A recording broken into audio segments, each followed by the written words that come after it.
There's less than a week left until the Beastmaster exam, and the next day they're going to have a small assessment. Everyone already has contracts with their first beasts, so the teacher said they should rest that day and start preparing. With the exam approaching, some students are really nervous because with the abilities they have, it's hard to become an apprentice. A blonde kid with spiky Super Saiyan hair wants to get into a good school since his abilities are above average. The boy next to him isn't that confident and thinks he'll end up as a regular person. The one who seems to be our protagonist is thinking about all this. He doesn't know how he's supposed to fit into this story since he's a time traveler. Everything happened a week ago. Thanks to this body's memories, he understood the world he lives in. Hundreds of years ago, a catastrophe occurred and several beasts appeared from a dimensional portal. Humanity tried to fight them, and during the conflict they learned how to tame these creatures. That's how the beast tamer profession was born, completely reshaping reality. Beast tamers gained huge notoriety in the world, and the biggest dream of the youth here is to become a great spiritual master. At 18, young people form a contract with their first beast. The stronger their spiritual power, the stronger the beast they contract.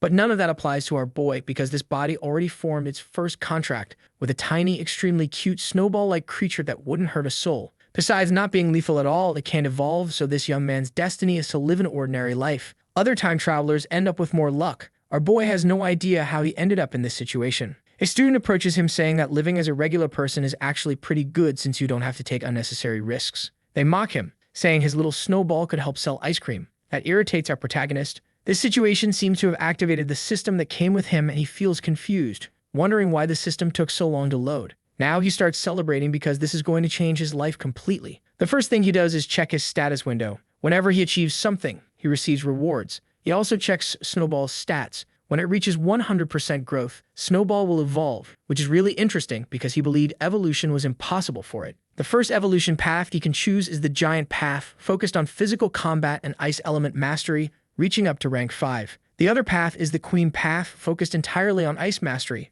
and it can reach King rank. He's wondering if this is some kind of secret evolution route. Looks like you won't need to set up a little stand to sell ice cream after all. Since the Queen Path can reach higher levels, that's the one he'll choose. He decides to use some achievement points to help his creature evolve. Right now, he can only claim one reward, using 100 points to strengthen Snowball. Pointing his hand at it, the process finally begins. Slowly, Snowball starts to strengthen. He succeeds. Snowball is now at stage 2, which fills him with excitement. Even so, not much has changed in the little creature. He still needs to get Ice Essence and Jade Spirit minus 20 units of the first item and just one of the second. Nobody would ever imagine those materials would make Snowball evolve. Now he needs to earn some money to buy those materials, and a few boys mock him. Our protagonist tells Snowball not to worry about their comments because when it's time for the test, they'll do just fine. It seems the boy who was mocking our guy is incredibly jealous and didn't like being ignored. He also belongs to a very influential family in the region, and our protagonist knows he should avoid trouble with the Jang family. The jealous boy says they'll soon find out who the real trash is.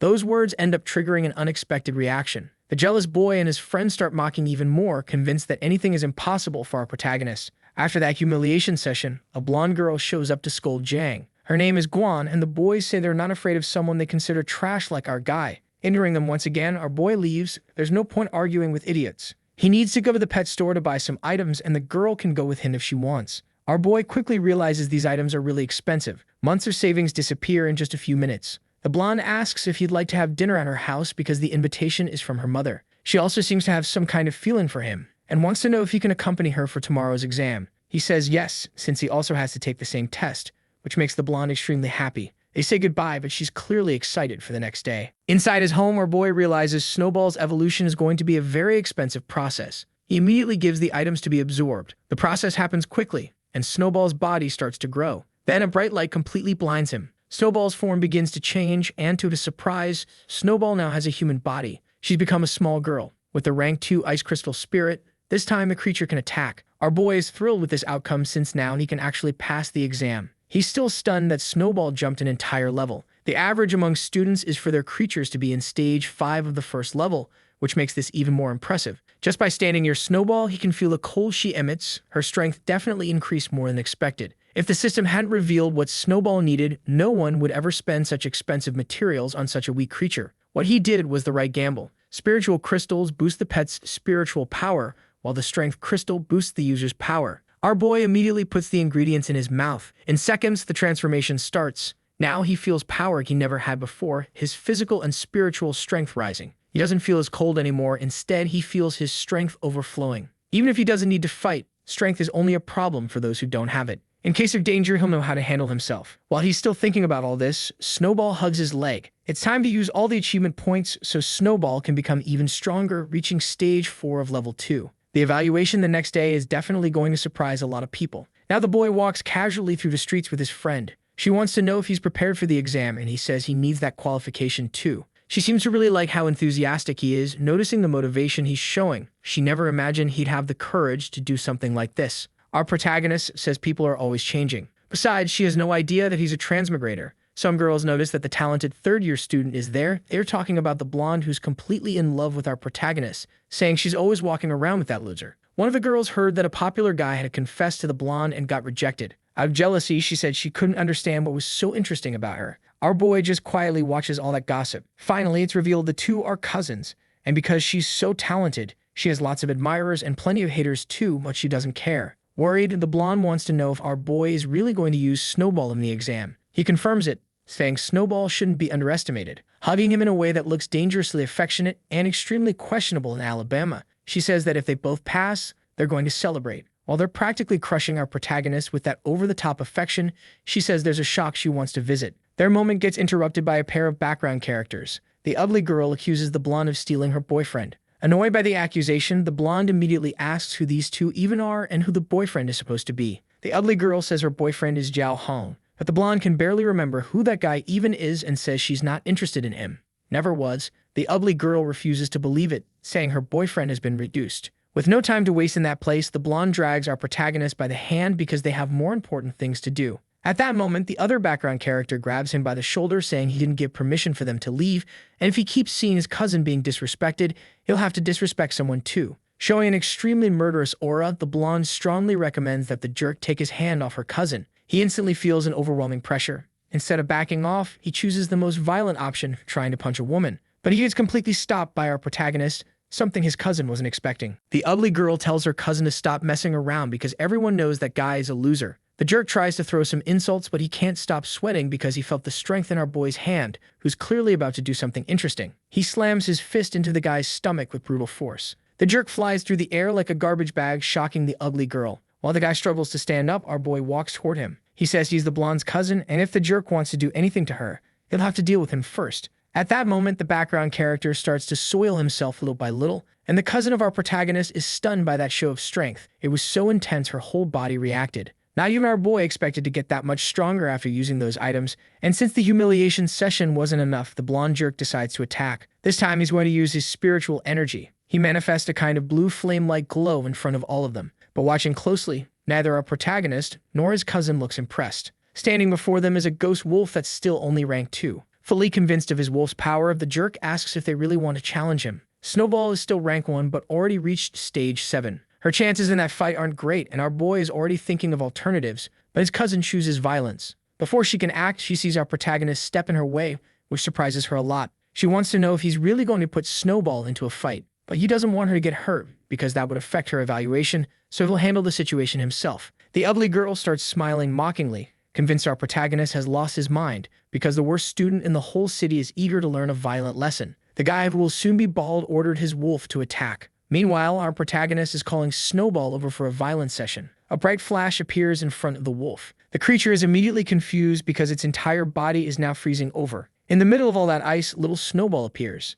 and right in front of her, the ghost wolf is completely frozen solid. These actions leave the background characters speechless. This should be absolutely impossible. Even the protagonist's cousin is wondering if that really is Snowball standing there. Our protagonist confirms that little Snowball managed to evolve. The poor background character tries giving commands to his ghost wolf, but the creature doesn't move an inch. Snowball is no longer just a snowball, she's become an ice spirit, and showing her overwhelming power, she completely destroys the wolf's body. Its remains scatter all over the ground, leaving its owner furious. He can't accept being defeated by mere students. Their beast should only be around stage man of rank 1 at best, yet his wolf is dead. The ugly girl wants to know what they should do now, and the guy says he didn't expect to fight a high-class creature. It's time to run. But our protagonist releases a dark aura and asks if he gave them permission to run. They're immediately consumed by fear. They're completely defenseless against what that ice spirit can do. This forces the background character to make the most rational decision of his entire life. Completely humiliated, he bows to our protagonist and apologizes for everything he caused, admitting his mistakes.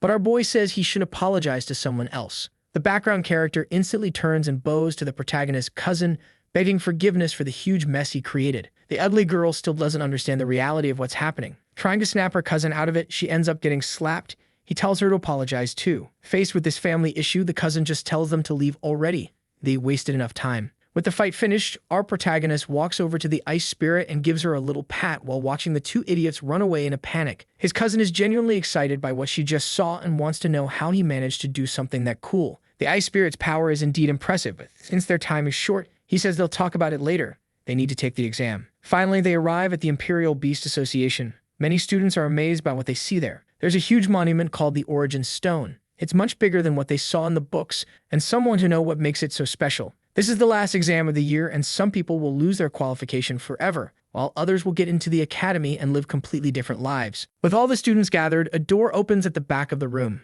A man with an extremely ugly beard greets everyone. He says that they've all received small bronze coins with the words low, medium, high, and superior. These coins are the key to entering the Origin Stone's dimension. They need to choose the difficulty of the challenge they'll face. The harder it is, the better the rewards. He then tells them to look carefully at the screen built into the stone. At the highest difficulty, the beast growth rate is 30%, and it's possible to obtain a second creature, among other benefits. Many students are excited about the rewards, and some are thinking about choosing the highest difficulty. Our boy's cousin wants to know which difficulty he'll pick now, but the old bearded man has a piece of advice for everyone. The choice will determine their development forever, and they should select a difficulty that fits their current level. The cousin studies her coin very carefully, as if unsure of what to choose. Most students go for the lowest difficulty. Only one chooses hard, and of course our protagonist chooses superior. This immediately makes the background characters start mocking whoever made that choice, saying the person must be delusional, and naturally it was our boy. They say that whoever picks the superior difficulty will never be able to take the test again.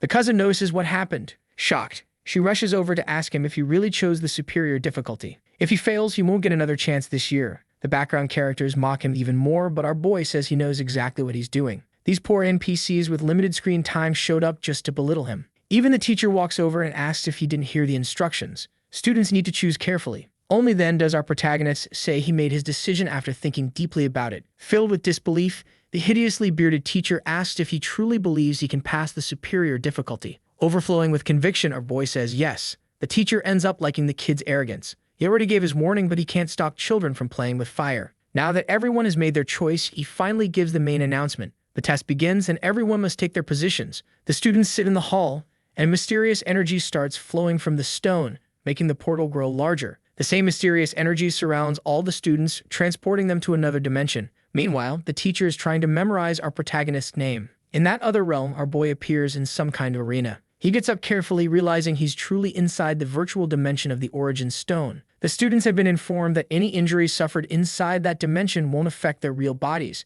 This fills him with confidence. He doesn't need to worry about anything. At that moment, the system informs him that he has an unclaimed achievement, his first victory. He's surprised he can use the system here too. His reward is 100 achievement points and a spiritual crystal. He immediately claims them. Thanks to that, he boosts his spiritual attribute, and Snowball's growth rate jumps to 44%. And since he's tired of calling her Snowball, from now on she's Popsicle. With this power-up, our protagonist's chances of victory skyrocket to indecent levels. He waits for what happens next in the arena. Then a door opens. A large and threatening creature approaches them, a fire lizard, still rank 1. Our boy expected something harder and underestimates the lizard's strength, but he's caught off guard by a huge blast of fire. He immediately orders Popsicle to freeze it. Ice crystals are produced and instantly launched toward the incoming flames. The clash between water and fire creates a huge cloud of smoke immediately. When it clears, it becomes obvious the fire lizard has already been sent to its own ice sky. Our boy is really surprised by how strong his attack became. There are a total of 5 levels in this difficulty, and he needs to keep overcoming each challenge.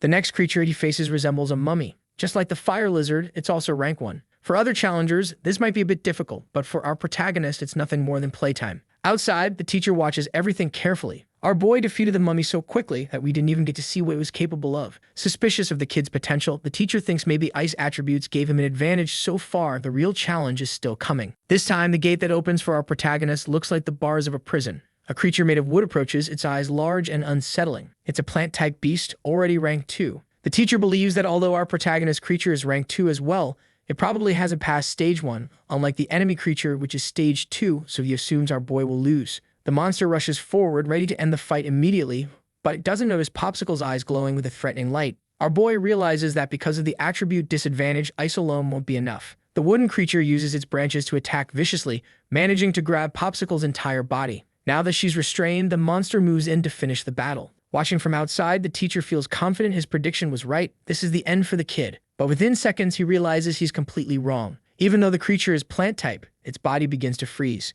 That's the domain of extreme cold, Popsicle's ability. Our boy's team doesn't rely on just one skill. It's time to counterattack. Several ice spears are launched toward the monster, forcing it to shield its head with its arms while surrounded by a massive amount of ice. As the monster tries to figure out what to do next, more ice forms behind it, piercing straight through its body in a brutal strike. With the enemy defeated, our protagonist clears another level. Only 2 more enemies remain before he completely annihilates the challenge. Outside, some students begin waking up. One complains loudly he almost beat his enemy, but fell short. Another laments being defeated. The 5th level of the lowest difficulty is already very tough because it requires beating a rank 1 creature at stage 6. Still, some students are managing to clear the challenge, which fills a few background characters with envy. Then they notice something important. One of the stages now displays the Cruel Claw Beast. Students rush closer to the Origin Stone because they know this monster is rank 2. It doesn't take long for them to realize that challenge belongs to our protagonist, who is in the superior difficulty, and he's already reaching the final battle. Finally, our boy reaches the last level. Outside, the background characters try to understand how he can be this strong. One of them recalls every top student and still has no idea who our protagonist even is. Then the cousin's eyes finally open. She cleared her challenge and will now become a Beast Tamer apprentice. She immediately wants to know what happened to our boy, realizing that all the other students have gathered to watch something interesting unfold. After realizing our boy has already reached the final stage of the superior difficulty, his cousin becomes convinced he's incredible. But no one can identify the creature that appeared for him. A saber-toothed lion already ranked 2, stage 5. It's practically impossible for any candidate to defeat a beast like that. Inside the arena, though, our boy finally feels like he has a real opponent. Several ice spikes are fired toward the lion, but the creature dodges effortlessly. That speed puts our protagonist on high alert, especially when the lion's claws come for him. The strike is so precise it almost cuts Popsicle's neck. The professor is dying to know if our boy has some new trick up his sleeve, because at this point he's becoming genuinely incredulous at the kid's potential. The massive lion approaches slowly. Even though Popsicle is 1 stage above it, the difference in raw strength is brutal. Unfortunately, Popsicle is no longer at full power after so many consecutive battles. If he's careless this time, he could lose. The lion is completely determined. As the 2 creatures clash again, our boy realizes he needs the perfect opening. After telling Popsicle to stay ready, he finally finds it and orders her to attack. Several ice spears hit the lion's body, but Popsicle is exhausted. Outside, everyone wonders what happened because it looks like a draw. Only then do they notice that, even wounded, the lion is getting up again. The professor starts thinking the battle might end in a draw, yet he's amazed our protagonist made it this far. Now he's remembering the boy's own words, that he chose this difficulty after thinking deeply about it. Reinvigorated, the lion lets out another roar. Popsicle stands up carefully, dusting off her little icy clothes. But she looks furious now, releasing a surge of power at her enemy. Everything starts freezing so fast that the lion's paws get caught, but the frost still isn't enough to freeze the rest of its body. Our boy remembers that this type of lion comes from extremely cold regions, which is why it has high resistance to ice and cold. That puts heavy limitations on his strategies. At that moment, the system appears, revealing a new achievement. Popsicle has used a skill 10 times. Because of that, our boy receives 100 points and unlocks a new feature. Among the options are a control skill, a defensive skill, and an area of effect attack. Now he's conflicted because he knows creatures can only have 2 basic attacks. The more attacks they have, the more strategic possibilities they offer. His current skills deal heavy damage, but none of them provide crowd control, and that's why he chooses ice chains to restrain enemies. He spends only 50 points on it and hesitates about what to do with the rest. All of this happens while the lion charges again. But Popsicle is now stage 7, stronger than before. The spectators outside are stunned by this sudden burst of light. They can't believe she leveled up again. It should be impossible. None of them saw him use any materials. They start wondering if something is seriously off about this boy. Now strengthened in the middle of battle, he orders Popsicle to use ice chains. Within seconds, the mighty lion is completely restrained. The creature struggles with all its strength to break free, not realizing the danger that's about to hit it. This time, Popsicle goes in with her basic attack in a brutal way, since her target can't defend itself at all. Meanwhile, the background characters are filled with absolute terror,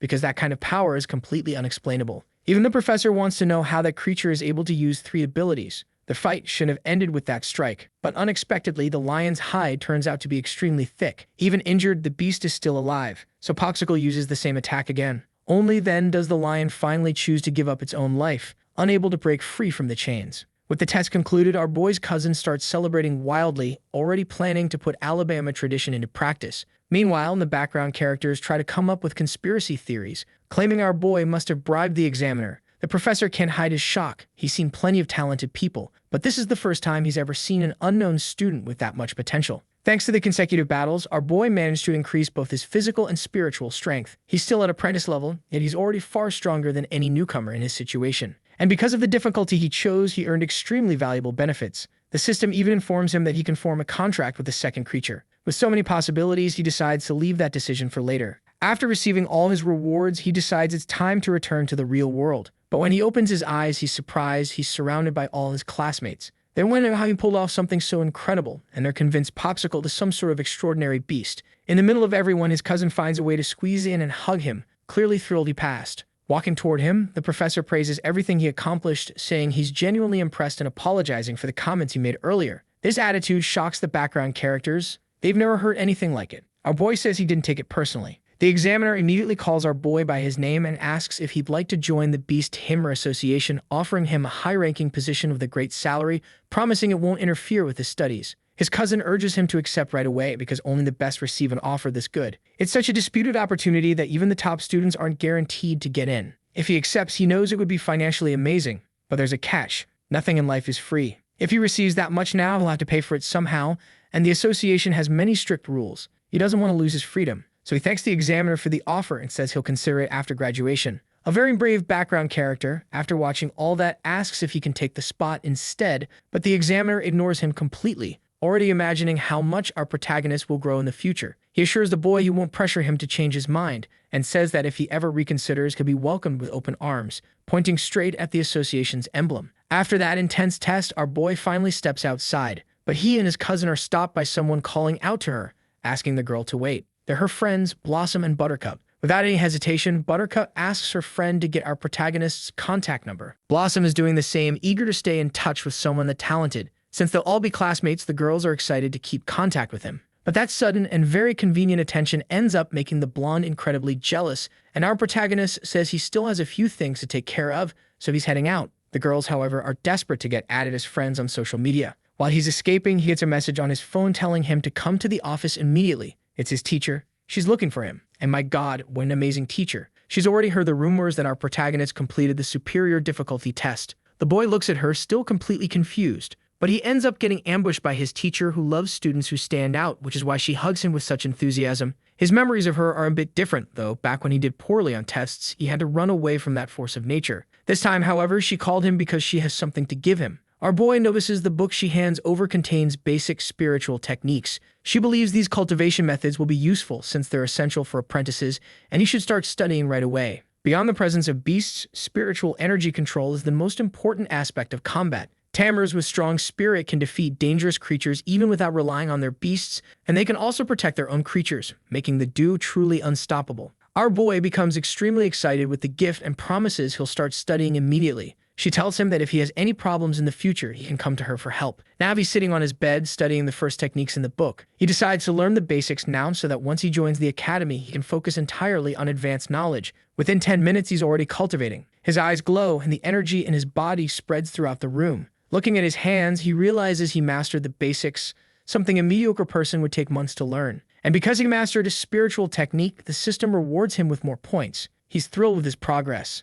Now that he has 350 points, he decides to upgrade his own abilities to become even stronger. Entering a meditative state, he focuses on his guardian spirit, which is at level 3. He feels the shield grow larger and sturdier, capable of protecting up to 4 people. At the moment, he still has 770 spiritual points, and forming the shield only consumes 10. He also still hasn't used the spiritual stone he earned during the test. After absorbing its contents, he strengthens his spirit even further, increasing his power limit. But with such massive reserves, it's time to learn something other than just a shield. The technique he wants to learn next is the ability to shoot arrows with his hands. He can also strengthen his punches with spiritual power. Motivated to gain this knowledge, our boy enters meditation again. With full concentration, he manages to form a spiritual arrow. The impact leaves a small mark on the wall and consumes 10 spiritual points. The power isn't amazing yet, but it's as precise as a real projectile. Now he's going to strengthen his punches. He prepares to throw a strike right in his room. Punching forward into the air consumes 30 spiritual points. The attack completely destroys the wall's surface, a result he finds extremely impressive. Because he learned 3 spiritual techniques, the system rewarded him with a potion capable of fully restoring his spiritual power. Our boy really likes how practical that is, certain it won't disappoint him when he needs it. He also upgraded the techniques he just learned to level 2, spending 100 achievement points. He decides to save the rest for emergencies, and he also realizes he needs to start saving money to buy another beast. At dawn the next day, he heads to the mission center. He goes to the electronic terminal to pick something up. It's his first time doing this kind of work to earn money, but with his current strength, he shouldn't have any difficulty completing missions. Looking at the options available, he starts thinking. He chooses the one with the highest reward, defeating death beetles that live in a dangerous canyon. But since he's only a beginner, he'll be placed in a team with 3 other people, which disappoints him. He needs to reach the canyon before 2 p.m. When he arrives, the other team members are already waiting. He greets them politely, but the emo boy doesn't like that he's late and notices our protagonist hasn't even graduated yet. That makes the Muscle Mountain suspicious. Bringing a rookie could be dangerous. The only woman in the team tells them not to scare a newcomer. Seeing how extremely handsome he is, at least in her eyes, she asks him to come with her. It's true he hasn't graduated yet, and he assures them he won't get in anyone's way. The strong guy realizes his friend has once again fallen for a pretty face, but they need to take this mission seriously. Even so, the girl ignores every warning. The strongest guy is the captain of the squad, and he says that once they reach the hunting area, everyone must follow his orders. He also states clearly that our protagonist will receive a smaller share of the reward because of his lack of experience. But our boy knows none of these people have the potential to get into the academy, yet here they are hunting in this place. So he suggests dividing the reward based on individual effort. Whoever works the most gets the most. After agreeing on that, they head into the canyon. After walking for a while, the team comes across a huge pit. That dark, eerie place is where they'll complete their mission. Several evil beetles crawl toward the light, eager to taste human flesh. A massive swarm approaches, and the captain knows exactly what to do. He summons his spiritual beast, a rhino at rank 2. The emo boy refuses to stay behind and summons his praying mantis, also rank 2. The pretty girl summons her wasp, though it's not impressive. Now, our protagonist wants to see what this team can actually do. The evil beetles come rushing in, hungry for human meat.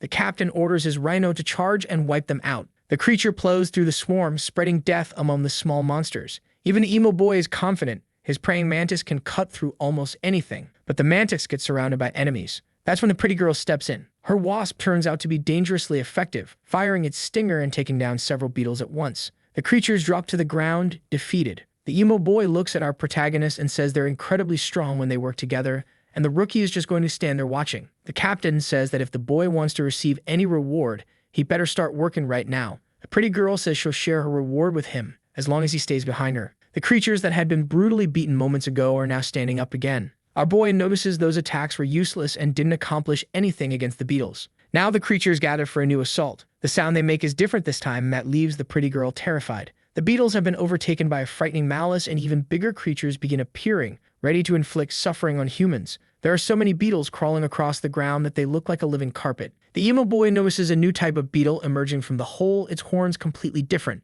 That makes our protagonist wonder if there might be some kind of king-type creature hidden in that nest. The rhino that had just been crushing its foes is now being eaten alive by the beetles, which tear into its flesh without mercy. Even the praying mantis and the wasp can't escape. The hunters have to recall their creatures, or they'll be devoured alive. But our boy tells them sound is useless. The beetles can create a paralyzing effect, so the beasts can't hear anything anymore. This throws the pretty girl into despair because she's extremely attached to her wasp. Furious, the emo boy grabs our protagonist's clothes, yelling that he should share that information earlier instead of keeping it to himself with sarcastic comments. Our boy tells him he should start worrying about his own safety now because dozens of beetles are still there, and all of them are starving. Then the inevitable happens. The captain orders everyone to run, saying the mission is far too difficult for mediocre people like them. And naturally, he's the first one to flee. This immediately draws the creature's attention. They notice he's a giant moving block of meat. That poor man finally realizes his end is near. But the worst doesn't happen, because our protagonist is an enemy of pointless suffering. He protects everyone with his spiritual barrier. It's so powerful the beetles can't do anything to break through.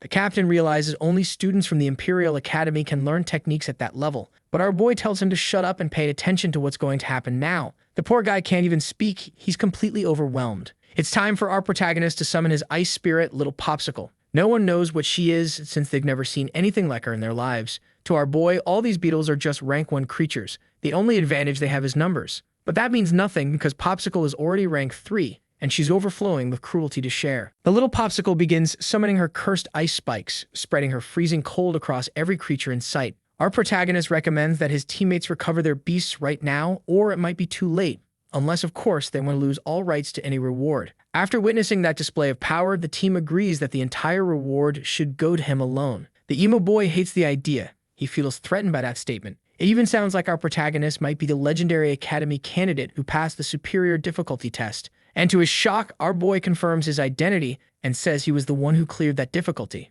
This confirms the pretty girl's suspicions. There's no way an average student could possess power like this. Now she's begging for him to save her beast.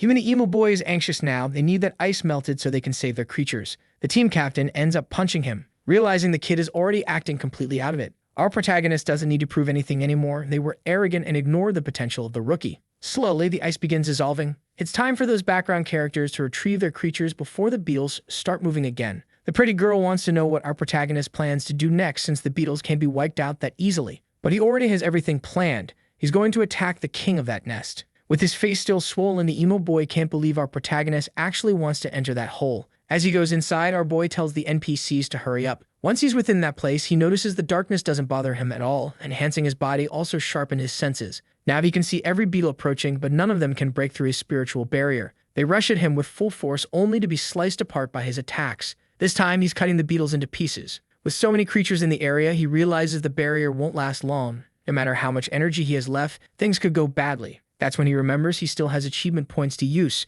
With them, he can unlock more attacks for his creature. Finally, Little Popsicle starts getting strengthened. This time she learns a defensive skill. That gives them more mobility. He also unlocks an area of effect attack, which will be essential for clearing all those beetles. After his shield is destroyed, he orders Popsicle to attack. She uses her ice domain, freezing all the enemies. At the same time, our protagonist remains protected by an ice barrier while the nearby creatures get obliterated. Now Popsicle uses a massive frost wave to eliminate the beetles. The creatures ignore her completely and try focusing on our protagonist, who remains shielded. With just a flick of his finger, he destroys them again, reaching a total of 50 defeated creatures. After shattering his shield like that, he realizes the explosive power is truly impressive. Thanks to this, Little Popsicle now has a wide arsenal of abilities. As she fights through battles, she can continue being strengthened. The pace is a bit slow, but with so many creatures around, they can take advantage of this. She's close to reaching the next stage. While thinking about all this, our protagonist hears a loud roar from the end of the cave. The beetles that were attacking suddenly freeze in place. It seems the Beetle King has decided to join the battle,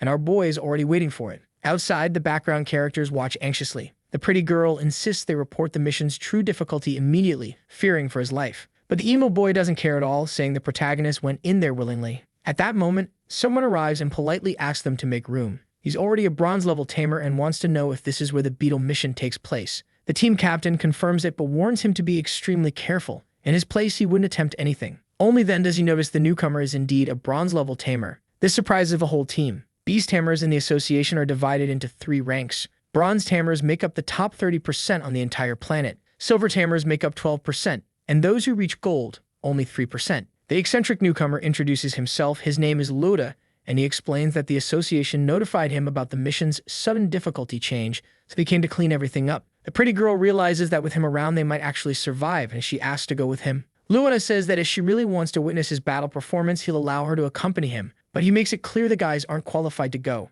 Truth is, none of them would ever step back into that arthropod nightmare anyway. Meanwhile, deep inside the cave, our protagonist leaves a trail of frozen corpses everywhere he walks. He receives the title Beast Slayer, getting more achievement points for it. He also learns his creature is close to leveling up again. That gets him excited. This is way better than earning money. After checking all this info, he notices the cave is making different sounds. It's almost time for the big creature to appear. When he finally finds the Beetle King, he gets startled. The thing is much bigger than he expected. According to the mission details, the beetle outbreak started a week ago, so this creature was definitely involved. And now, this monster is ready to kill any human it sees. It's rank 4, stage 1. But our boy can't run now, otherwise he won't get any reward. Before he realizes it, a massive stone golem appears. The creature unleashes brutal attacks.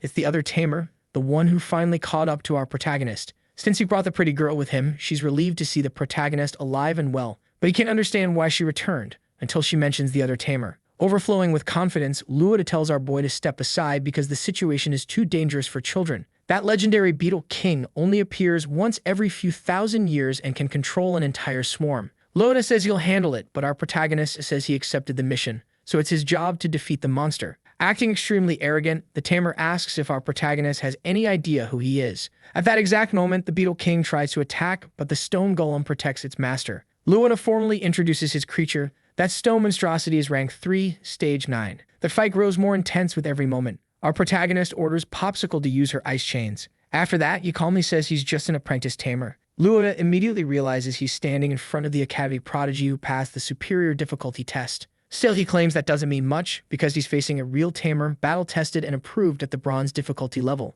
But our boy completely ignores his attempt at flexing. Caught in their ego contest, the pretty girl tells them to focus because the situation is getting dangerous. The Beetle King manages to break free from both of them. Luda now feels everything is becoming harder because of this rookie, so he decides to demonstrate the difference in their power. After enhancing his creature with spiritual techniques, the golem rises to rank 4, stage 2. Our protagonist watches carefully. He didn't even know something like that was possible. Now the golem is delivering overwhelmingly violent attacks.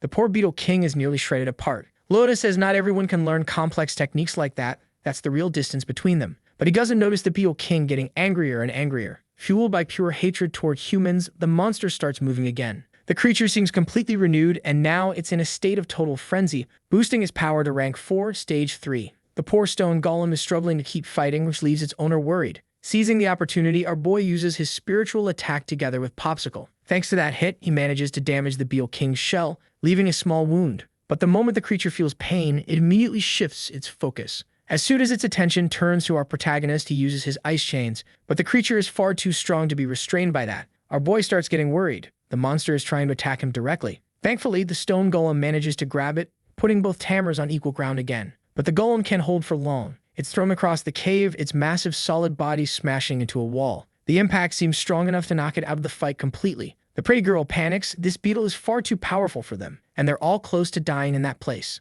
Luda refuses to let go of his pride. He says he'll spare the creature for today and come up with a plan to win next time. But our protagonist refuses to run. He's staying to fight until the Beetle King is destroyed. Hearing that, the other tamer becomes desperate. His own creature, which is extremely strong, didn't manage to accomplish anything. Our boy asks if the difference in their abilities is really just because of those advanced techniques. Luda confirms it, but now he wants to know what this reckless kid is planning to do. Our protagonist decides to use the system to his advantage. He activates a strengthening ability. The other tamer is caught off guard. He never thought our protagonist could use a technique like that. Watching Popsicle grow stronger and stronger, he starts thinking this has to be some kind of joke. More and more shocked by everything happening, he demands to know who this boy even is because this should be impossible. For 60 seconds, Popsicle will be rank 4, stage 3. It's time to end this battle immediately. The ice chains are used on the monster. The skill is enhanced by the surge in power, but they won't be able to maintain this for long. They need to take every chance they can to strike. Our protagonist uses his spiritual power to deal damage. 40 seconds remain before the enhancement ends.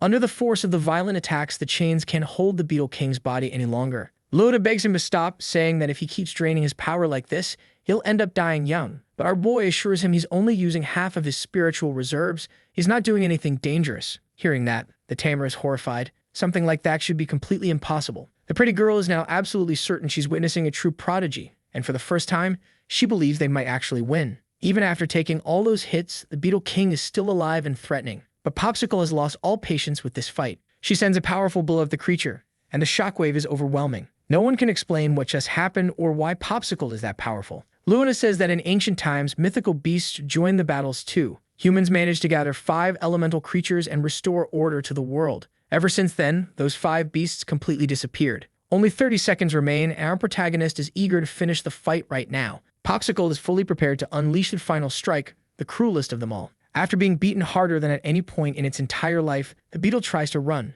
but behind it are our protagonist and Popsicle, furious and relentless. Their attacks finally break through the creature's armored shell, leaving it severely wounded. The system then announces that this is the first boss our boy has ever defeated. The pretty girl immediately starts celebrating, completely amazed, while Lotus sulks because the spotlight has been stolen from him. Popsicle's boost finally ends as the card's effect wears off. Our protagonist tells her she did amazingly well, and thanks to that battle, she reached stage 5 of rank 3. The little creature is exhausted and instantly starts dozing off. Now he starts thinking about the materials he'll need for her next evolution. Thanks to the victory, he receives 500 achievement points, a revival potion, an advanced ice crystal, and evolution materials. Since he wasn't expecting any of that, he's extremely pleased with the system. Then someone calls out to him. It's the other tamer, wanting to discuss something. He wants credit for defeating the creature. An absurd request, and the pretty girl thinks it's completely over the top. Even so, Luda offers financial compensation. Our protagonist can tell the tamer cares a lot about the mission result since it will affect his progress within the association, and with the money he could buy another creature. But he doesn't want to agree immediately. He figures if he waits a little, he might negotiate something better. Luda says that the amount he's offering represents half a year of savings, not counting the mission reward he'll naturally receive, one he plans to keep entirely for himself. He's even willing to owe our protagonist a personal favor just to finalize the deal right now. and that delights our boy because favors have no price. They make the trade quickly, and our protagonist gets 10 units of something. The story doesn't specify what. After sealing that agreement, our boy notices someone else arriving with their creature. It's the Academy Evaluator, immediately recognized by Loda. Straightening his clothes, it becomes clear the man is a silver-level tamer. This amazes the pretty girl even more. She never imagined meeting someone of that rank. The Evaluator looks excited to see our protagonist again. They've crossed paths once before. Our boy greets him casually, which leaves the other tamer stunned when he realizes they actually know each other. Upon arriving, the Evaluator sees the mission has been completed successfully. Loda claims responsibility and says no one was hurt. But what really catches the Evaluator's attention is our protagonist's presence. His creature wasn't strong enough to take down that enemy alone, so victory must have come from teamwork. The Evaluator apologizes to him for the second time, saying the association misjudged the mission difficulty. There was an error in the assessment, but our protagonist says it's fine since Loda saved everyone. Because only the people there know the truth, Loda feels flattered. Our boy blended into the story perfectly, allowing him to take the public credit. The pretty girl realizes the man who arrived is extremely important within the association. Because of the sudden difficulty spike, the association will give an extra 10,000 in rewards to our protagonist, but they need to recover the creature's body for research. Luna is extremely impressed because our boy just made a huge amount of money. After hearing the news, the only thing our protagonist can do is accept the reward. Besides, refusing it would be suspicious, and honestly, he would never turn down free money anyway. The Evaluator knows our protagonist needs his second beast and must be desperate for funds, so he wishes him good luck with the reward and tells him that if he ever needs help from the association, he should reach out. The Evaluator collects the creature's body with ease and announces he's leaving. Seeing that, our protagonist is genuinely impressed. Outside, Luna is shocked that our protagonist managed to earn 20,000 in a single day, and the boy reminds him that he also gained a favor. Luna promises he won't forget that. After saying goodbye to both of them, Luna leaves. The pretty girl says she didn't expect to meet such incredible people that day. Her trip was definitely worth it. She knows she needs to work very hard to get stronger, and she asks if they might team up for missions in the future. Our boy just tells her to keep training so that possibility might exist someday. With the money he received, our protagonist will finally be able to buy another creature. He immediately heads to the shop and is greeted by the receptionist. He tells her he wants to buy a second beast, and she asks him to follow her. After going down some stairs, they arrive at an area filled with creatures for sale. She tells him to take as much time as he needs to choose. In a place like that, he notices that B-level creatures are the strongest he'll find. With the system's help, he can tell some of them don't have hidden evolution routes. Then he finds a small fire creature with a hidden path, though it wouldn't be nearly as strong as Popsicle. The seller says he has a good eye. This creature is B-level and costs only 16,000, but our boy still thinks that's way too expensive. However, she explains that the purchase includes the evolution materials as well. Even so, he wants to look around more before deciding. Popsicle was labeled as trash, so he can't rely on the association's evaluations. Then the system notifies him there's a creature in the shop with a king-level evolution path. He's stunned by what he finds. A small stone-type monster that feels strangely familiar. Its normal evolution route would turn it into a stone giant, strong and powerful, but its hidden route would turn it into the god of stone, with the ability to control that element. Now he knows why it looked familiar. Luna had a creature just like this, except as it already evolved. That tamer probably has no idea his creature has the potential to become a god. Compared to Popsicle, who functions like a mage, this stone creature would be more of a warrior type. The seller explains that this stone monster is the most popular choice among many people because its evolution materials are common and cheap. She says she can sell it for only 8,000, and that price makes our protagonist very happy. He also hands her a list of materials needed for his creature's evolution. This makes her curious because those materials wouldn't evolve a stone monster and are extremely expensive. To avoid explaining too much, he simply says he plans to gift those items. He then realizes that evolution materials tend to be more expensive than the beasts themselves. Finally, he receives the items he purchased. He receives the seal pearl in his hand, basically this world's version of a Pokeball. The contract with his second creature is finally completed, and the system grants him another 300 achievement points. Back in his room, our boy prepares the evolution materials. First, he needs to raise the little creature's growth rate to 100%. Then he'll use the achievement points he earned to start strengthening his new monster. Unlike Popsicle, this one seems a bit dumb. No one would imagine something like this has the potential to become a god. He tells the little stone creature to start eating the materials so it can evolve. It devours the first ingredient with intense enthusiasm, but it still needs more nourishment, so he points to the stone powder it also has to consume. The little creature refuses, and our boy reminds it that the meal was very expensive. That's when he realizes the stone creature is picky about what it eats. Since it's still sulking, our protagonist comes up with an idea. The little creature suddenly senses a strange energy. Popsicle was just summoned in front of it. The two creatures immediately start sizing each other up. The stone creature tries to assert dominance, attempting to strike at Popsicle, but it's quickly corrected. It's nowhere near strong enough to act like that. After being disciplined, it bursts into tears like a spoiled child. Now our boy understands this won't be an easy task. The interaction between the creatures is still messy, but at least the stone creature begins eating. Even though it hates the taste of the powder, its growth rate eventually reaches 100%. A dark light starts wrapping around its entire body. Slowly, it begins a large metamorphosis. The stone creature evolves into a stone ghost, a stage 9, rank 2 creature already on the divine evolution road. Our protagonist is thrilled. Lura would never imagine something like this was possible. The little creature's gaze becomes strangely mysterious. That actually startles our protagonist as he tries to figure out what it's planning. The creature immediately unleashes an attack right in the middle of the room. Popsicle doesn't appreciate that behavior and charges straight at it again. The stone creature gets ready to fight back, but before it can act, something like a nerve-like tendril appears right in front of it, confusing it completely. Popsicle blocks the attack with her ice shield. Our boy doesn't like seeing his apartment wall destroyed like that. If the creature is going to attack on its own, then it's time to teach it the rules. Now that Popsicle's evolution requirements have been met, he plans to discipline the stone creature and guide it onto the right path. The evolution materials are finally consumed. Popsicle's eyes begin glowing with a frightening intensity. The stone creature senses the energy rising as well, and then becomes stunned by what it sees. With her newest evolution, Popsicle has transformed into a snow maiden, a rank 4 creature, though still stage 1. She has the same abilities as before, only much stronger now. Our protagonist is ecstatic with this new upgrade. Then the stone creature starts feeling something happening to its body. Looking down, it realizes its feet are slowly freezing over. It's time to educate the new pet properly. Our protagonist asks Popsicle to use ice rain. Several ice spikes form in the sky. Before being skewered by them, the stone creature understands it's being far too arrogant and decides to apologize. Our protagonist explains that they made a contract, so it needs to obey him. However, if it insists on continuing that behavior, he makes it very clear that he has no problem ending the creature's life right there if necessary. So he asks her a simple question. Does she intend to cooperate or not? The stone creature immediately shows respect. She's terrified of what Popsicle might do to her. Once the discipline session ends, they hear a loud noise outside. Someone is extremely upset and demanding that the door be opened. On the other side stands an angry man complaining about the excessive noise and about the damage to his wall. Our boy apologizes and says he'll compensate him. But this isn't the first time something like this has happened, and the man claims he should also be compensated for the mental damage, demanding 30,000. Our protagonist is shocked. Furious, the man insists on being paid within 3 days. He keeps threatening him until he feels the murderous intent coming from the stone creature. Since that creature lives and breathes violence, it decides to resolve the situation itself. The man suddenly realizes he's powerless. Just before his skull is turned into powder, our protagonist orders the stone creature to stop immediately. Terrified, and with his underwear compromised, the man asks if that creature actually belongs to him, because he's never seen a monster like that. Once again, our boy apologizes, explaining he was training the creature and unintentionally scared his neighbor. He also asks whether the man still wants compensation for the damage. The man instantly takes back everything he said.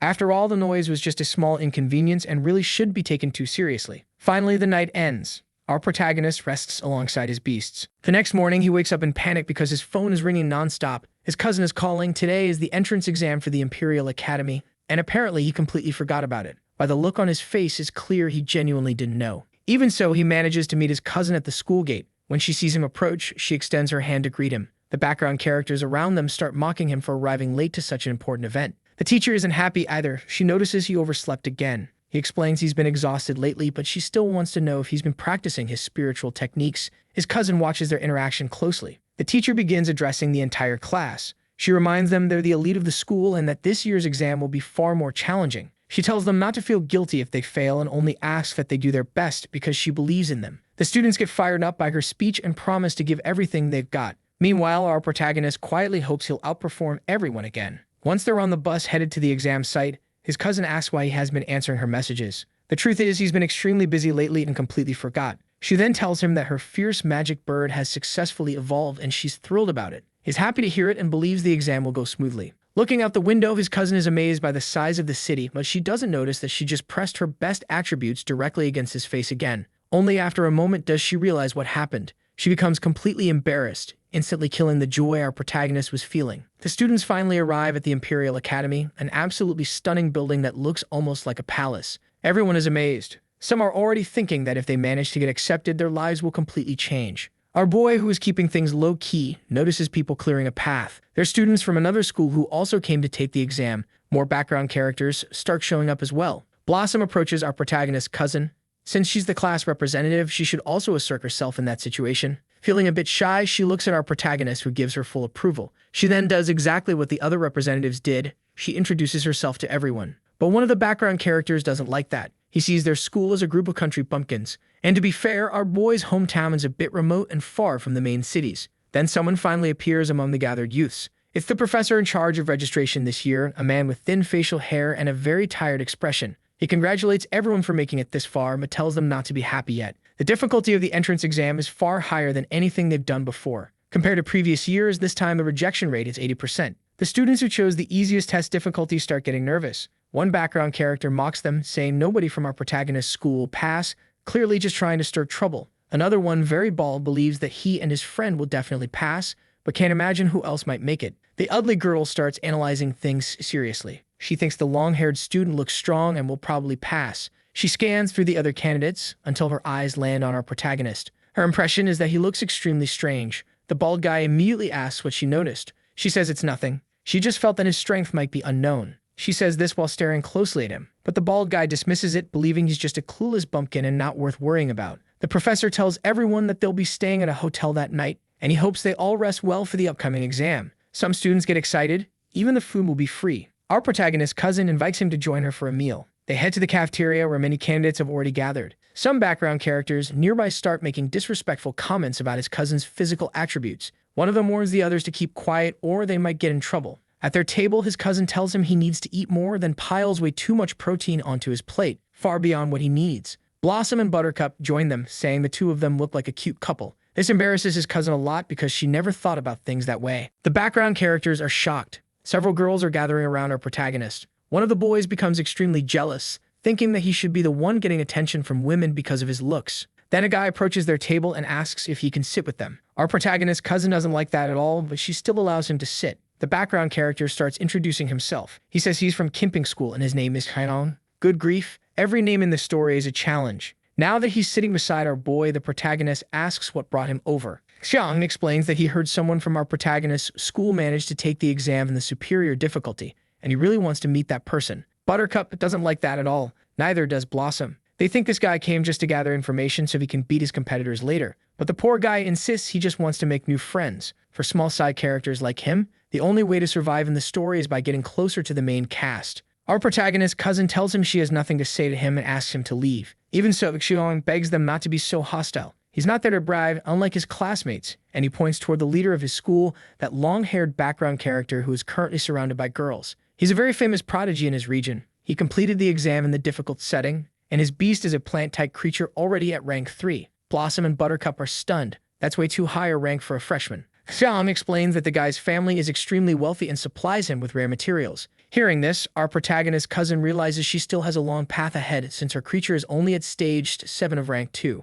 Continuing the introductions, Xiang points to an ugly girl with a ponytail. He explains she's extremely troublesome. She'd only got her beast in her 3rd year, yet in 1 month managed to pass the exam. Her creature is a steel dragon at stage 8 of rank 2. Blossom is shocked. It seems way too fast to progress that much. But her friend reminds her that the higher a tamer's spiritual power, the easier it is to strengthen their beast. Our protagonist begins watching the ugly girl. She quickly notices and gives him a small friendly gesture. But there are still others Kaxion wants to introduce. One guy has a creature with 2 elements, which leaves the girls completely speechless. Our protagonist's cousin remembers learning from her teacher that rare beasts with multiple attributes exist only in extremely dangerous areas, and most of them can't even be tamed. This makes our protagonist think of his stone creature, a stone-type and ghost-type hybrid. It's a good sign that investing in it will pay off. After sharing all the information he knows, all Xiong wants is to learn more about the student who completed the superior difficulty exam. Blossom is about to reveal the truth, but then something happens. She's cut off by our protagonist, who says that this prodigy didn't show up today. His words leave the girls stunned. Our protagonist sticks to that version and tells the background character that none of them personally know the student who cleared the superior difficulty test.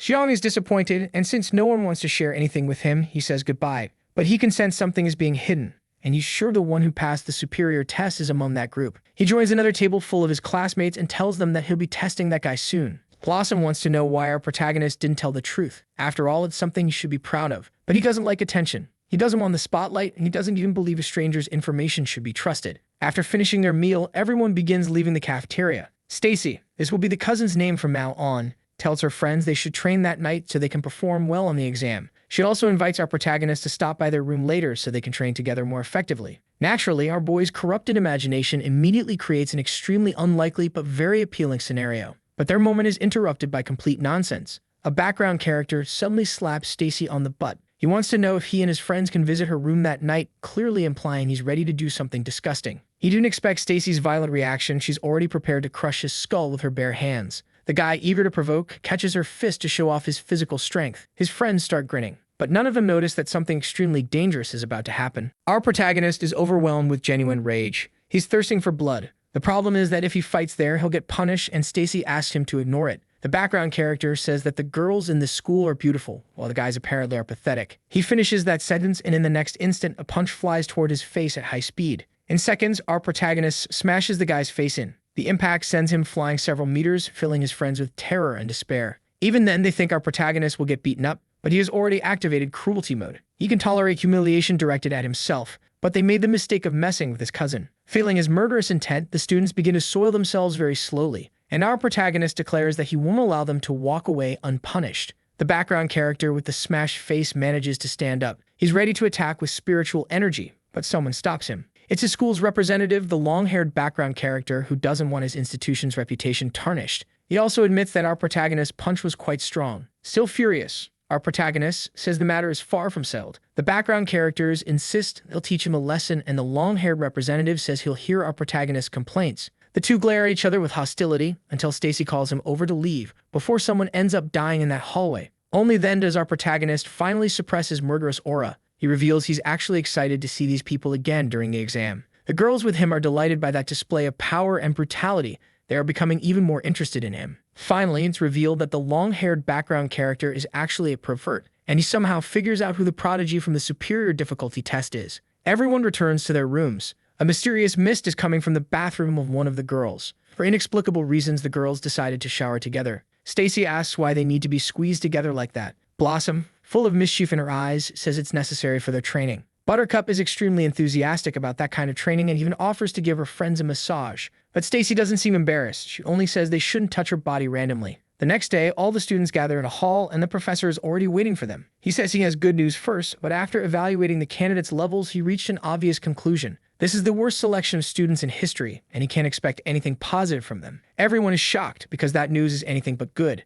The background characters start insulting each other. Blossom gets furious and says she hopes she won't have to see that jerk again, or he's going to get what he deserves. The exam will once again take place inside the illusory dimension of the Origin Stone. This time, the place is called the Secret Forest. Slowly, images of that dimension appear for all the students to see. They can clearly observe that many dangerous creatures are waiting on the other side. When they enter meditation, they will be sent there, and each of them will have a score on their arms. The panel will show the number of dangerous creatures they defeat. Rank 1 creatures give 10 points, Rank 2 creatures give 20, and Rank 3 creatures give 40. The professor says they will be both hunters and prey. When their creatures or their own bodies die inside that dimension, the test ends for them. There is also a central stone that shows the scores of the top 10 players. Since there are Rank 3 creatures inside, most students will probably be eliminated instantly. The evaluation time is only 4 hours, and only the top 10 candidates will be approved. This makes one student raise a question. It's the long-haired background character, who wants to know if they are only allowed to hunt beasts. The professor says that's a great question. If they eliminate another candidate, they will receive all of that person's points. This immediately causes chaos among the candidates, who start trying to form alliances to survive. The bald guy likes that news because now he can use his full potential. But the ugly girl remains suspicious, watching our protagonist very closely. With all the noise, the professor yells at everyone to shut up. He says the real battlefield is far more brutal than this exam, and if any coward wants to quit, they should do it now. He also says the first-place candidate will receive several privileges. Navi's eager to see who among them will become the king of the freshmen. Stacy really wants to find our protagonist immediately because she knows it will make her life easier. He's worried about her as well and tells her to use her flying ability to find him as soon as she arrives on the other side. Those words fill Stacy with determination. The professor tells the students to sit down and stay quiet. It's time to enter the illusory dimension. Our protagonist finally appears inside the forest. The first thing he does is look around, and he spots the large stone the professor talked about. He also sees the exam data on his arm, his score, and the remaining time. The information is limited. He can't tell whether he's in the top 10, so that stone will definitely become a gathering point for players,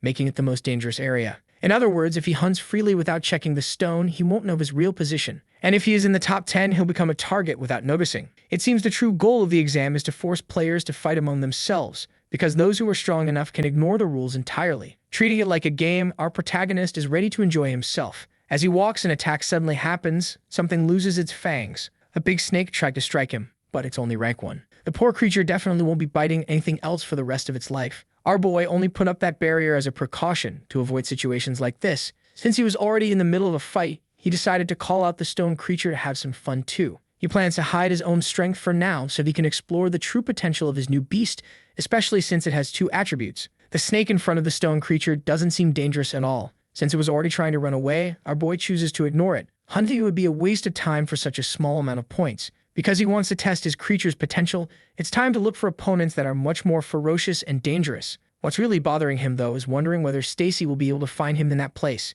He hopes everything goes well, completely unaware that his cousin is leaving a trail of destruction behind her. After 15 minutes, she has gathered 30 points, but she hasn't been able to find him. So she orders her firebird to keep searching. Up above, the creature can also see the main stone. Little by little, Stacy becomes more worried, because she really wanted to be alone with him in that forest. Maybe she's the real danger. The firebird keeps flying. Then Stacy finally spots something. Several players are being tormented by the forest creatures. The life of a background character really isn't easy. Unfortunately, tame creatures can't get too far from their owners, which makes things a bit harder for her. To solve this, Stacy needs to continue exploring. One thing she's sure of, our boy will definitely be in the top 10 and she'll be able to find him later using the coordinates on the main stone. As she thinks about that strategy, a malicious ostrich tries to approach her with bad intentions. She dodges the attack easily, letting the clumsy ostrich stumble past. She notes that the monster is rank 2 and according to her notes, it shouldn't be a match for her fleeing creature. The firebird charges forward and burns that stupid ostrich to ash. That gives Stacy 20 more points. But right in the middle of the fight, something unexpected happens. She tries to understand who caused it. A boomerang returns to its owner's hand. But it's not a real boomerang. It's a banana. It was thrown by a large monkey that belongs to that annoying background character. But the monkey is weaker than Stacy's creature. The guy is excited, thinking it's a wonderful coincidence they've run into each other. Stacy hates it because he stole the points from her capture. But he doesn't care. He promises to steal all of her points and orders his monkey to destroy her firebird. The creature throws its banana boomerang again. Stacy tells her fire creature to dodge. But she didn't expect the banana to curve in midair. Now it's coming at her instead. She narrowly avoids being hit. But because she was distracted, the idiot manages to grab her, covering her mouth so she can't give orders to her bird. The biggest difference between humanoid-type creatures and others is their higher intelligence. They can act on their own. And this jerk just wants to cause chaos. Now the large monkey has captured the firebird. The background character says that before he eliminates his competition, he intends to have some fun. Meanwhile, almost 30 minutes into the exam, our protagonist has already earned 40 points.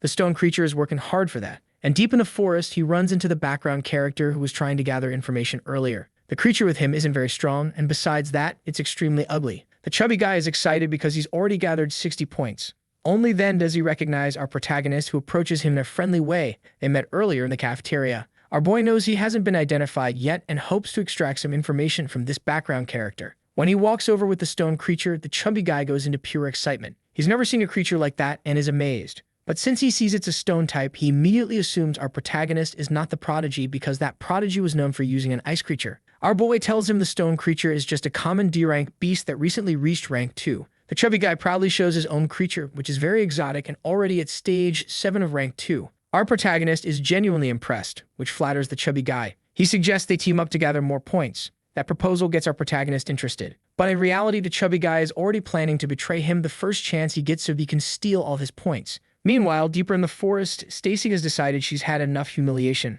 After grabbing one of the jerk's hands, she uses a self-defense move on him. Once again, the background character is humiliated, and honestly, he deserves it. Lying on the ground, his eyes fill with genuine terror. Last time, Stacy's cousin stepped in, but now she isn't going to let this creep escape so easily. Furious, she orders the demonification. The firebird's flames begin to change color, startling the jerk's creature as it realizes the bird is transforming into something completely different. The firebird now has a dark form, looking almost undead. The monkey begins to panic, unable to process something that frightening. Even with its intelligence, it decides the best option is to run away, abandoning its tamer in despair. Stacy notices the creep has been abandoned by his own beast, a terrible position to be in. Realizing something awful is coming, the jerk begs for just one thing. He doesn't want to be hit in the exact spot of his face again. A scream of pain echoes through the entire forest. After ending the life of that scumbag, Stacy absorbs all the points he had collected up to that moment. The main stone is already showing the players who are leading the exam. Outside, the professor watches everything carefully. It seems these candidates aren't so bad.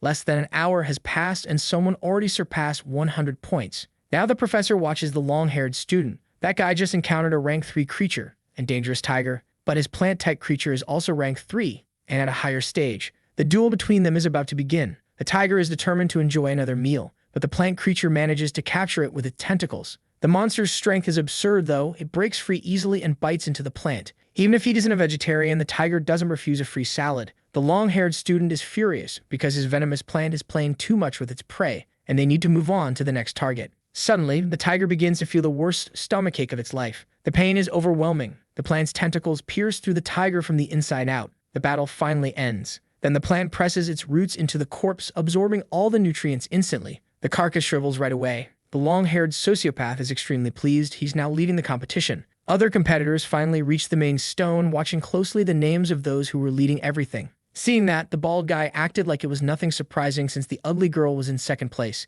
but she said she was a little worried, and the bald guy tried to reassure her. He still had 0 points, but he planned to hunt other players. That would be enough. That made the ugly girl ask who they should start with. The bald guy realized attacking the long-haired prodigy was a terrible idea, and they should avoid people from the school that came with them. So he said their next target should be the protagonist's cousin. The ugly girl remembered that in Stacy's school there was a talented boy, but his name didn't show up on the list. They were talking about our protagonist. The bald guy believed he must have cheated and was probably just someone with no real ability. Using the stone, they tracked Stacy's location and knew exactly where to go. The duo rushed forward through the forest. Meanwhile, Stacy was with her creature. After scanning the surroundings, she realized there were insects on the left and carnivorous plants on the right. But she still hadn't found the protagonist, and she wanted to find him as soon as possible. But our boy had teamed up with that chubby schemer, and they found something. That plant-type creature had already been defeated by the protagonist earlier in the exam. The chubby one said he would leave this one to the protagonist, pretending he would help later, when in reality he was waiting for a chance to betray him and steal all of his points.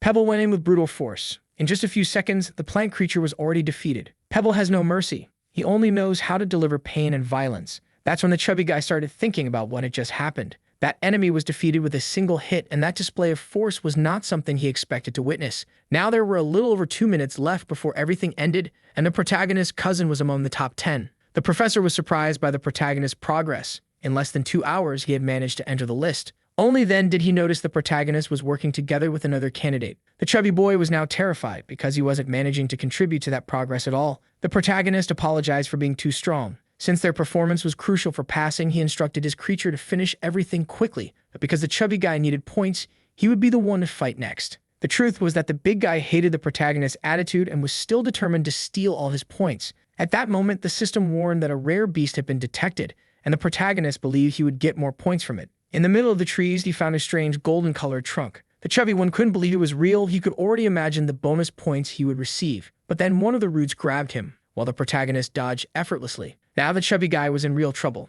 That tree looked extremely dangerous, and it was eager to consume human flesh. It was a rank 3 creature, already at stage 9. The chubby one knew very well that this golden tree was a rare creature. He begged his creature for help, but the poor thing was also captured. At that moment, he realized there wasn't much left he could do. He felt his spiritual energy being completely drained, and that could be deadly. So he begged the protagonist for help, but the protagonist reminded him that they had agreed the chubby guy would hunt the next creature. However, things weren't in his favor. He clearly needed help to defeat something this dangerous. After all that, he still turned his back on him because their agreement was being broken, saying the chubby guy was perfectly capable of handling it on his own. That left the poor guy completely desperate, begging for help. Now that things had reached this point, our protagonist decided to help, but he wanted something in return. The chubby guy promised to share more information about the others, even though he was secretly plotting to betray our protagonist because he didn't like being humiliated like that. While they were still in that dangerous situation, our boy was thinking calmly. Then the chubby guy blurted out that he had something to say about a sacred technique used by the long-haired guy,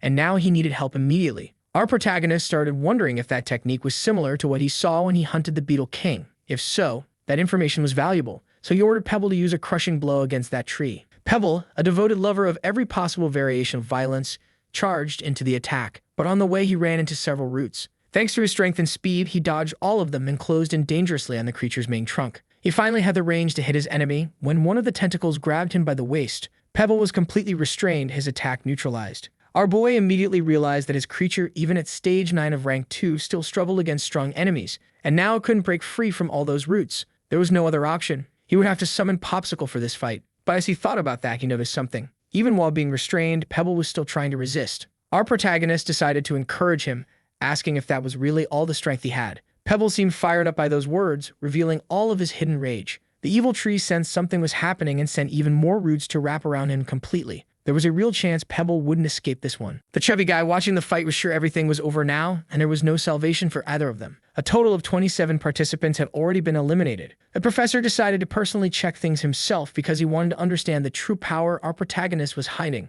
Inside the massive roots, Pebble suddenly disappeared. All that was left was a dark mist that began to gather and swirl suspiciously. Even our protagonist didn't know what was happening. But this was a new ability of Pebble. He had taken on a ghost form, and this ability would last for 30 seconds. The chubby guy wanted to know what was going on, growing more and more shocked. Meanwhile, our protagonist realized that creatures with more than one attribute had very interesting abilities. It was time to see what this power could really do. The cursed tree seemed furious, wanting to keep attacking, but none of its strikes could touch Pebble's ghostly body. After several failed attempts, the tree became extremely frustrated. Our boy realized that in this form, his creature was completely immune to all physical attacks. Checking the system, he saw that in this ghost form, Pebble could throw stones and create spikes from the ground. He ordered him to launch projectiles at the creature's eyes and trunk. Following the command, Pebble used his psychic power to move objects, sending all of them to the exact spots our protagonist had chosen. The tree was finally defeated, releasing the chubby guy and his useless creature. The difference in ranking was truly absurd, and our protagonist knew that alone wouldn't be enough to beat enemies of this kind. Now free, the chubby guy begged our protagonist to run too, insisting he had no chance of defeating that monster. After hearing that, the chubby kid started feeling truly cornered, because if our protagonist lost right there, there'd be no one left for him to steal points from. Unfortunately, it looked like he'd have to let go of his little evil plan and save it for another chance. The tree rose again, completely out of control, wanting to use its roots to wipe our protagonist out entirely, but he called for Popsicle. The moment she joined the battle, she appeared right in front of all those malicious tentacles. It was time for her to unleash her ultimate ability. Summoning a snowstorm, she froze a huge portion of that area, including the roots of the cursed tree. Pebble's 30-second ability had ended, and he returned to his physical form. With the enemy completely immobilized, it was time for Pebble to use brute force and crush it without mercy. He slammed into the trunk with violent, crushing blows. Popsicle was still using her ice ability, and our protagonist ordered Pebble to shift back into his spirit form. That way he could avoid the falling ice spikes now raining from the sky, dealing even more damage to the cursed creature. Gathering power in one hand, our protagonist said that things weren't over yet. It was his turn to strike the creature too, unleashing a brutal blast of spiritual force. When the fight finally ended, only pieces of the cursed tree remained. The system immediately notified him of his victory. Pebble ranked up, and in his spirit form, he could now create clones with the same attributes as the original, costing 100 conquest points. Our protagonist realized the ability was expensive but incredibly useful once learned. He was getting more excited about Pebble's potential by the second. Outside, someone was watching all of this very carefully. The professor saw that what our protagonist had done was genuinely impressive, and that the ice creature had the potential to reach the divine ranking. After earning 60 points from that victory, our protagonist realized he probably couldn't hide his potential anymore. The chubby kid finally returned to the clearing, trying to understand what had happened. When he pieced things together, he came to the obvious conclusion that our protagonist had been the one to defeat that cursed creature. But something else caught his attention. He wanted to know who the blue girl was, since he hadn't seen any candidate who looked like her. Our protagonist regretted it. He had forgotten to hide Popsicle, and now he couldn't hide his identity anymore. Even so, he still tried pushing a ridiculous excuse, saying he didn't know that girl and assumed she was a beast in human form, giving her the credit for the victory against the tree. But that made the chubby kid even more confused. He couldn't understand why beasts were fighting each other. Maybe she was someone's summoned creature? Then he realized it might be the legendary students doing proof that this person's power was far above the rest. And if that was true, he could be the next one eliminated. Listening to all that, our protagonist was just confused. He had to use the system to give Popsicle a new order. She needed to pretend she was attacking them. Naturally, she was extremely confused by that command. Then the chubby kid finally realized they really were the next targets. Several ice daggers materialized in the air, ready to obliterate anything in sight. Now the kid was completely desperate. He and his useless creature couldn't do anything to defend themselves. Following our protagonist's command, Popsicle started launching ice everywhere, attacking everything around her. Seeing he was about to be eliminated in the most humiliating way, the chubby kid decided his best option was to attack our protagonist first and then try to escape, so he ordered his creature to act. After swallowing our protagonist, it looked like the creature had eaten him, but the chubby guy said he did that to protect him.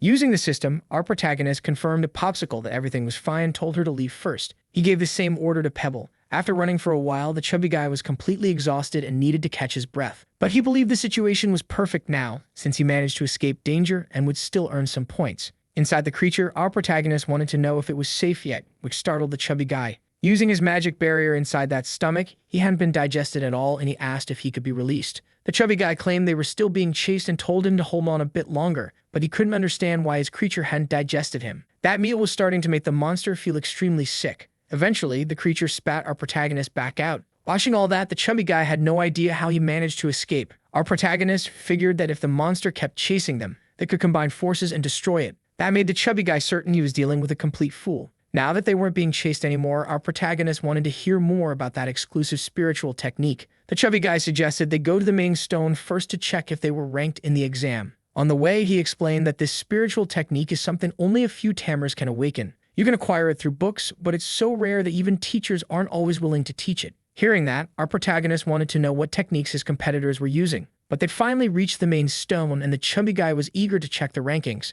As expected, our protagonist was among the top candidates, but the chubby guy's name wasn't anywhere in the top 10. Time was running out, and he believed he still had a chance, because the last ranked candidate had only 100 points. All he needed to do was eliminate our protagonist. Plotting something nasty, he called our protagonist over, but then he noticed something strange. Our protagonist had a total of 180 points, and he had no idea how that happened. He then associated those numbers with the fourth-place candidate who had the exact same score. Horrified, he asked for our protagonist's name. Full of confidence, our protagonist said his name was Lin Z, though honestly, he looks more like a Lindu to me, a much easier name. The chubby guy couldn't believe it. He couldn't believe he had been traveling with him this whole time. He had ignored a crucial detail. People who pass the superior difficulty test can have two beasts, and that ice creature definitely belonged to our protagonist, who had been hiding his strength all along. Now that everything was out in the open, our protagonist told the chubby guy not to forget what had happened. He had been saved by him, and now it was time to hand over information. Completely terrified, the chubby guy made a foolish decision. He said he wouldn't say anything and ordered his creature to attack. It obeyed immediately, only to be violently knocked back by Pebble's punches, and Popsicle joined in too, freezing the enemy solid. Now the chubby guy had nothing left to defend himself with. His points weren't much, but our protagonist decided to take them anyway. After being scared out of his mind, the chubby guy finally agreed to cooperate and said he'd tell everything he knew. But our protagonist had already changed his mind. There was no point in learning the competitor's techniques. Everything would remain the same. Those words struck absolute terror into the chubby guy's heart. When he saw our protagonist saying that he was far stronger than the others and that nothing would change, he meant every word. Just as he finished speaking, our boy told Popsicle to use her ice attack. But something cut that moment short. The fat kid's body was suddenly pierced through by roots that burst out of nowhere. And honestly, I'm not even surprised. The one who did it was that long-haired jerk, better known as the creep with the big hair. He said he'd been waiting a long time for our protagonist to show up. Even after taking that hit, the fat kid warned him to be careful because our boy has a creature with an ice attribute. Meanwhile, our protagonist is watching everything closely, already preparing to settle some overdue issues. The long-haired creep told the fat kid that he could finally go get some rest.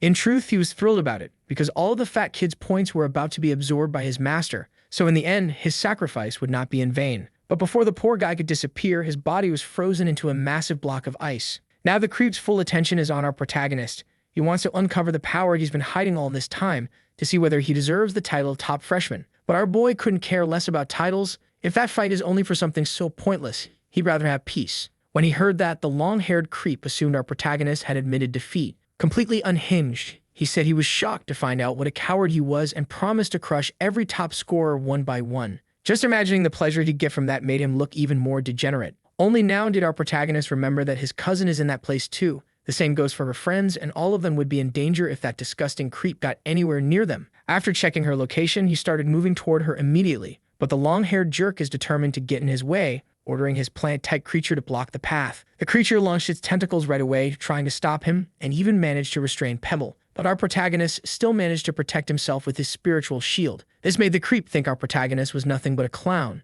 too easy to capture, and now perfect for draining dry. That assumption irritated our boy deeply. He didn't have a single second to waste on a clown like that, and so he called Popsicle to appear behind him. That's when the creep finally saw the terror closing in, but he was already frozen solid by Popsicle. The plant creature tried to avenge its master, but it was frozen just as easily. Popsicle didn't even need effort to deal with something like that. With both enemies immobilized, Pebble started unleashing hateful punches, shattering them into pieces. Our protagonist reminded everyone that he had warned them. He didn't have time to waste with trash like this. Worst of all, he even left the long-haired guy intact like a statue instead of shattering him. Slowly, the ice began to melt, and it seemed the tentacles were still alive. Another candidate who wandered into that area noticed the plant creature's surprisingly strong vitality. Since our protagonist had spared the creep's life, this poor opportunist thought he'd found his golden chance. He was ready to claim the creep's points, certain the guy wouldn't be able to do a thing about it. To break him in spectacular fashion, he summoned his dragon-type creature, a stage 9 beast at rank 2. He knew the plant creature could be revived, but its master probably wouldn't bother after it got smashed to pieces. But after he shattered the ice statue, the opportunist realized his score hadn't moved at all. While he tried to figure out what was going on, a strange shape began to form right there in front of him. A cursed root grabbed the back of the guy's neck before he even realized what was happening. The long-haired bastard had come back to life, and his victim couldn't understand what was going on. That was his secret spiritual technique, letting him synchronize with his own beast. Desperate, the guy begged his dragon to attack immediately, but the creature couldn't obey, because it had already been seized by that cursed plant. Its vitality was being drained at an alarming rate. Running through the forest with his beasts, our protagonist was fully determined. If anything happened to his cousin, the one responsible would pay with their life. At that exact moment, she was being forced to defend herself from some candidates who were trying to take her down no matter what. Stacy was trapped inside a dome of energy and couldn't break free. The one responsible for that was the bald guy's creature, a black-scaled beast of ranking 3. There was no way to escape that prison of water from the inside. Now he was leaving the rest to the ugly girl, because if she managed to take those points, she would definitely reach first place. The girl asked if the bald guy couldn't finish the job because the girl inside was too beautiful. He went silent instantly, saying he wasn't interested in other girls. Because of that disagreement, they decided there was no need to rush. She was waiting for the big fish to finally bite her bait. That was what she wanted most. Before they noticed anything, spikes shot out from the ground. Even so, the bald guy used his water shield to prevent them from being violently impaled, and the ugly girl's creature shattered the dangerous formations. Our protagonist had finally arrived to enjoy himself, and he didn't like what he was seeing at all. He ordered them to get away from his cousin immediately. They noticed he had arrived with 2 beasts, which could be extremely dangerous for them. Even Stacy was shocked, but she didn't have time to dwell on it. She told him these opponents were tough and he needed to be very careful. But our protagonist was already in serious mode. The only thing that mattered was saving her, nothing else. The bald guy couldn't believe that this was the same talented student who passed the superior difficulty test. Meanwhile, the ugly girl was thrilled to finally meet him. She felt from the beginning that he wasn't like the others. The bald guy wanted to test his strength after exchanging a bit of violence, but the ugly girl told him to be cautious because their opponent's power was overwhelming. But he wanted to impress her, so he planned to defeat our protagonist and let his beloved absorb those points. Right after that, the bald guy launched himself into the attack, ordering his necromancer beast to restrict our protagonist's movements. Water began rising from the ground, and to prevent something worse, our protagonist had to use his spiritual power to cancel that technique. That shocked the bald guy. He finally realized his opponent was truly strong. Still distracted by that thought, he failed to notice Pebble approaching, ready to crush him with those fists. At the last second, the bald guy used a water technique to push the creature away and managed to trap it using the same technique he'd used on Stacy. One of the beasts was now out of the fight, but our protagonist didn't even flinch. He ordered Pebble to shift into his ghost form. As soon as he did, he escaped the aquatic prison. He immediately went back to attacking with his spikes. The strike nearly hit the necromancer, but it was also a creature capable of changing forms. Shifting into its ghost form, it dodged perfectly. The bald guy was thrilled, convinced his creature couldn't be defeated. He completely ignored the ugly girl's warning because danger was already coming from behind. Spikes shot up from the ground again, almost taking his life. Pebble was the one who did it, proving he's a very cunning creature. But the one behind the bald guy was only one of Pebble's clones. After getting hurt like that, our boy warned his opponent that he isn't intangible like ghosts, so he should be careful. That made the bald guy furious. Now he's ready to use the death sentence seal, which seems to be a brutal technique. His creature is gathering a dark and intense power that isolates Pebble completely in his spirit form. To prevent anything worse from happening, our boy ordered Pebble to return to his physical form, already thinking he might have to rely on Popsicle's power. The bald guy is exhausted and out of breath, yet he still has the nerve to belittle our boy's abilities. He wasn't expecting that our protagonist had run out of patience, promising to show his true strength now. While the ugly girl stood shocked, a massive energy spread through the entire area. It finally hit them. This wasn't a fight they could win, and if they didn't run now, they'd be eliminated instantly. Trying to stop anything even more gruesome from happening, the ugly girl begged our boy to wait, suggesting they resolve this through conversation. That offer managed to catch his attention. She said that all of them were already in the top 10, so there was no point in fighting anymore since they'd soon become classmates. Popsicle was ready to erase the girl, just waiting for our boy's command. Realizing her words weren't enough, the ugly girl demanded the bald guy release their hostage,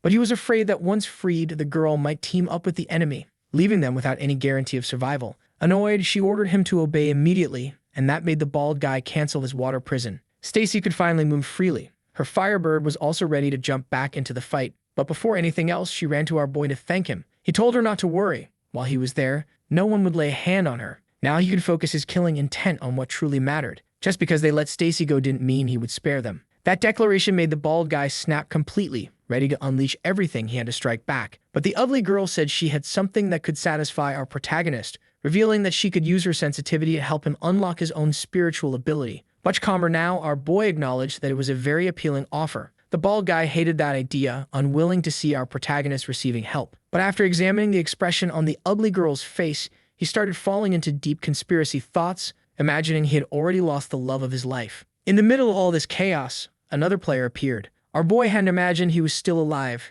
and the long-haired freak, who was truly a complete weirdo, was delighted that everyone was gathered together because now he could get rid of all of them at once. With another lunatic joining the mix, the bald guy grew even more furious, calling this entire situation disgraceful. The ugly girl stepped closer to our protagonist, suggesting they team up to take first place. But for our boy, this situation was getting messy. Time was also almost up. The professor, watching everything, wished he could keep some of these students. If they fought now, he would lose many valuable talents. Looking back, he said it was time for a mysterious person to step in, and she had 10 minutes to calm those students down. Meanwhile, the bald guy was trying to convince the ugly girl that he could beat those opponents, but she had already made her choice.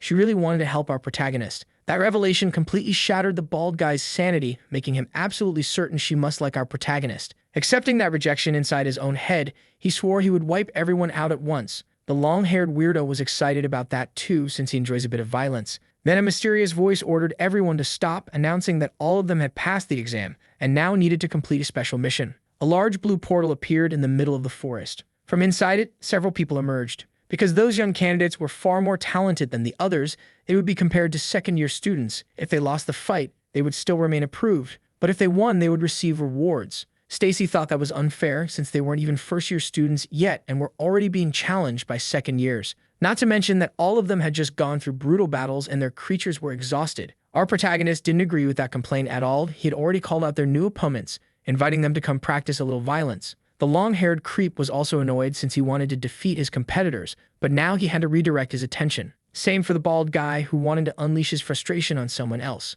The ugly girl was thrilled, believing she had finally become an ally of our protagonist. She looked at him with admiration, while he saw nothing but an ugly girl. Jealous of that, Stacy said that her cousin hadn't agreed to any alliance yet. Our protagonist was very interested in that new reward. It would strengthen his body and his spiritual power. And since only 4 students had been sent to fight them, while the candidates numbered 5, maybe they were being underestimated. He looked at the ugly girl and told her that if she wanted to be an ally, she would have to help Stacy. But both girls wanted to pair up with him. Reassuring Stacy, he said he would fight alone, and the two of them would have better chances if they fought together. The first second year wanted to know which of the newcomers would face him. He looked like an athlete, confident he could handle more than one opponent at once. The bald guy had already chosen his opponent and was eager to crush him, hoping that with a show of strength he might win back the ugly girl's affection. The athletic student praised the bald guy's courage and after summoning his mantis, warned him to be cautious. His creature was already rank 3, stage 8. The maid outfit girl became interested in the long-haired creep because she found him attractive and wanted to fight him. Showing how twisted he was, he said he wouldn't go easy on her just because she was a girl. So she summoned her thunder lion, which was rank 3, stage 9. She didn't seem very sane herself and said she wanted to be hit with full force. Meanwhile, the ugly girl seemed to activate some kind of ocular technique. Among the remaining opponents, the other girl looked the weakest. That left for our protagonist a student who looked like a delinquent who didn't like our protagonist's haircut. Being perfectly polite, our protagonist asked his upperclassmen to go easy on him. Now the 2 girls with our protagonist would face a blue-haired student who actually complimented both their looks. She hated any woman prettier than her, so she wouldn't be holding back in this fight. That comment left the girls confused, because between the 2 of them, only one was actually pretty. Stacy is thrilled that our protagonist was victorious. That really is incredible. The other students who were defeated have already returned to reality, and many of them are disappointed. Blossom and Buttercup obviously were eliminated, but even so they're surprised by the outcome. Buttercup said there were too many geniuses in that dimension, and it would be almost impossible for side characters like them to advance to the next chapter, especially being drawn so modestly. One guy is disappointed because he played things too safely and still lost.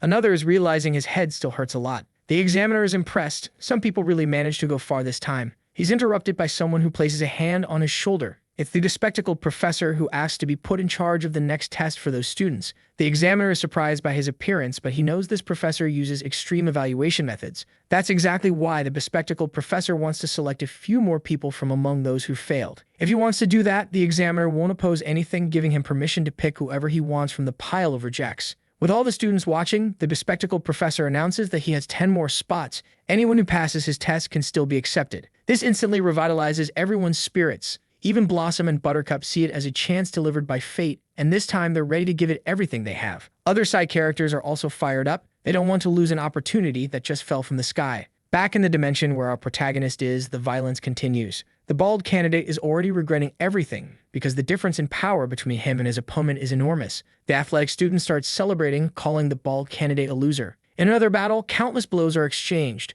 The depraved girl is impressed by how resilient the long-haired guy is. He managed to withstand many of her hits, but he's already lost this fight. All he can do now is regenerate and nothing else. She realizes he can't even hear her words anymore because of how much damage he took. Even the blue-haired girl is dominating. She can't believe she's standing above geniuses. Her creature is a berserker at stage 7 of ranking 3. So furious, she tells her opponents they should spend less time being pretty and more time training. Watching the test unfold, the bespectacled professor admits that the examiner's methodology is too harsh, but all of that exists to temper the spirits of warriors so they don't become arrogant too early. The bespectacled professor laughs at those words, because in the middle of that test, there seems to be someone who hasn't been affected by any of that. The creature of the delinquent is totally frozen and he can't understand what happened. Even seeing everything with his own eyes, he thinks it's impossible. But our protagonist won that duel effortlessly. He calmly approaches his upperclassman to announce his victory. After watching everything closely, the examiner is delighted. He believes he hit the jackpot this time. He's seen many geniuses in his life, but what they're witnessing now is as if the legendary 8 prodigies themselves were blessing this young man.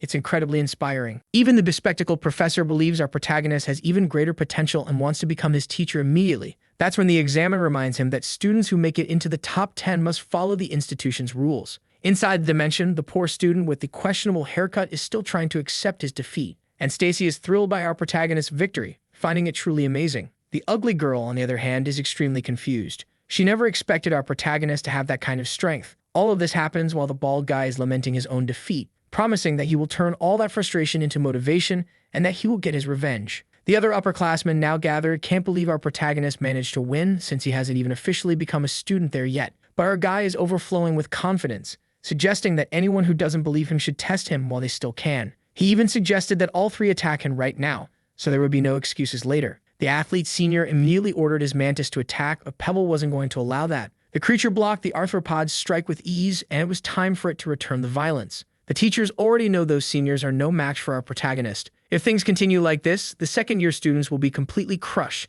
and our guy will only make more enemies. Thinking of everyone's well-being, the evaluator announced the end of the assessment, praising everyone's performance but declaring our protagonist the winner of that session. That forced the athlete senior to abort his attack, but he promised they would settle things soon as our guy joined the academy. But our protagonist said there was no reason for all that, saying his senior was the best among them. After such a confident display, those words only hurt the senior's pride even more, and now he's determined to restore his honor. Finally, the seniors were taken back outside. Our protagonist received the reward for the last assessment, having his constitution strengthened along with his spiritual power. On top of that, he officially became a student of the academy, and the system rewarded him with 500 conquest points. Pebble's growth rate also increased to 33%. Popsicle's only went up to 12% since she was already at a higher level. Now all the extras want to know who our protagonist is and why he's so talented. Every time our guy wakes up from meditation, he's surrounded by random extras, and it's already getting a bit embarrassing. The ugly girl immediately approached him because she had something to say about Pebble. She believes he might have another unexplored form, but if he wants to learn his exclusive spiritual technique, he'll need to look for her after the exam. Our protagonist isn't very interested in looking for that woman, but he'll certainly do it because of what he stands to gain. The evaluator asked everyone to be quiet, informing them that the top 10 students were officially admitted. Then it was time to announce the higher-ranked ones. The first to be called was the long-haired guy. All the extras started applauding, but they were confused, since they knew someone far better than him was standing there. Even the long-haired guy agrees with that. He knows our protagonist did far better, and now he feels humiliated for receiving recognition that doesn't belong to him. Congrats to him. He might be a weirdo, but at least he has self-awareness. The glasses teacher also disagreed and asked the evaluator if this was fair. In response, he heard that they cannot put all their hopes on a single person. Besides, first place would be based on the score from the first phase. After that, the glasses teacher told the remaining students to follow him, while those in the top 10 could wait for the entrance ceremony, which would take place in the next 10 days. Stacy went to speak with her friends to encourage them, believing they managed to secure a spot in the academy. The one who approached the protagonist was that chubby guy. He had gathered a lot of information, but it still wasn't enough. The person he'd been looking for was right beside him the whole time, and after watching the boys' last fight, he now had a proposal to make. Our protagonist decided to hear him out, and the chubby guy wanted to become his lackey, an almost indecent offer for our protagonist. The opportunistic chubby guy kept insisting, saying he admired him deeply, but he was harshly rejected. Not to mention he hadn't even been accepted into the academy yet. Even so, the fat guy swore he would pass, asking his boss to just wait for him. The long-haired guy watched all of this with irritation. Now, our protagonist is outside and Stacy suggested they do something fun on their free day to celebrate. The protagonist agreed. The last hours had been exhausting, so relaxing sounded great. Stacy then suggested they return to their city only the next day because she wanted to spend the night in town. Looking warmly at her, Linu agreed. That seemed to make the girl genuinely happy. But there was a big problem they needed to solve immediately. If they were going to stay one more night, they would need to pay for lodging. And our protagonist had spent all his money buying materials for that disobedient monster Pebble. Stacy wanted to know what was wrong, noticing her cousin's worry, and suggested they go eat something first. Without telling her the truth, he agreed, and they went to an expensive tamer-only restaurant. Once inside, our protagonist started getting really nervous. He didn't expect a place that allowed tame beasts to be present. Stacy had always wanted to visit, and she wanted to summon her beast too. After that exam, it deserved a good meal. He agreed, swallowing his fear about the bill. Soon the table was completely packed. Stacy was surprised by Popsicle's development. The first time she saw her, she looked like a little girl. Now she seemed like a gorgeous woman. Our protagonist claimed it was their compatibility that accelerated her growth, but he knew it was the system's doing. He thinks he'll tell the truth someday, but for now, he'll stick to that explanation. Stacy wanted to learn more from him, but decided to place her order first. She carefully looked over the menu, and every price on it was terrifying for a broke protagonist. Pebble didn't care at all. He was already excited for food. Popsicle, meanwhile, seemed to like the Firebird and was gently petting it. The waitress finally approached the table to take their orders, and Stacy, thrilled, ordered a huge meal, pushing the protagonist to the brink of collapse. 5 minutes later, everything arrived at the table. Everyone's excitement was obvious, but our protagonist was devastated. He would have preferred to fight a demon beast rather than face a situation where he had to spend money he didn't have. The creatures stuffed themselves. Pebble's stomach was swollen like a drum. Our protagonist had no idea what to do now and even considered running away without paying. The waitress brought him the bill, a total of 37,000 coins. Stacy immediately offered to pay, saying she had savings and wanted to treat them. The waitress was shocked by the gesture, while our protagonist silently thanked every deity that existed. Outside, the sky was already shining with stars. Stacy admired the beauty of the city at night. Just thinking about studying there, alongside her cousin in the future, filled her with joy. Linny realized it was time to start making real money, but taking on missions at this point might already be too late. While they were walking down the sidewalk, they passed by a very lively establishment. The place was called the Circle of Death, and it immediately sparked curiosity in both of them. Inside that venue, creatures were put to fight, and a big crowd was gathered there to enjoy that violence with rules. The creature that came out victorious was at stage 2 of ranking 3, and it seemed very strong. The announcer for the night wanted to know if there were any more challengers, because whoever won would receive the full prize. All they needed was to pay a registration fee of 300 coins. The prize was 50,000, and our protagonist immediately realized this was a great opportunity to make money. Within seconds, he and Pebble were ready to go after that reward. Pebble was extremely confident because there's only one thing he likes more than violence, and that thing is more violence. Stacy was shocked when she found out our protagonist was actually entering that competition. But for him, if they were offering that much money, there was no way he could ignore such a good chance. Since there was a small power gap between him and his opponent, he decided to make some minor upgrades to Pebble's strength. For that, he would use the system. After spending 780 conquest points, Pebble advanced to stage 3 of ranking 3. The higher the level, the more expensive the upgrades become. Stacy noticed Pebble had just gotten stronger and wanted to know how that happened. Our protagonist said it might have been a result of the good meal he had earlier that night. Now the girl was extremely motivated, believing our protagonist really could win. The announcer called out that a new challenger had appeared, asking the audience to applaud his courage. He introduced the weird-looking boy and his equally strange red-haired beast, who were now stepping into the Circle of Death. People in the crowd thought the newcomer must be completely insane, since Pebble didn't look like a particularly strong creature. Standing across from Pebble was a large creature with 4 arms. The owner of that creature approached our protagonist, saying he should take responsibility for his beast because there was a chance it could lose its life in this fight. Filled with confidence, Linu told his opponent not to hold back. After hearing that, the guy was convinced he had been paired with a completely arrogant challenger. Once introductions were done, our protagonist signed a contract taking responsibility for everything. When all the formalities were settled, the announcer declared that his part was over and the match would begin. The guy ordered his 4-armed beast to attack immediately. It tried to grab Pebble, but its agility was too low. That made Linny realize the speed advantage belonged to them. Right after, Pebble tried to hit his enemy with a powerful kick, but one of the creature's 4 arms managed to catch him. Frustrated, Pebble tried to attack again, but his strike was blocked. Now he had been completely restrained. Unable to move, he was heavily punished by the creature. The blow was strong enough to crack his armor. Our protagonist was surprised by that sheer brute force. The guy said his monster might not have many abilities, but when it came to raw strength, it was stronger than creatures above its level. These rules really favored the opponent. Now our protagonist understood why they were so confident. The 4-armed mutant was about to land a devastating blow. But Pebble was not defeated yet. He immediately started moving to escape. Even so, he was grabbed by one of its legs, giving the other arms the chance to strike him once more.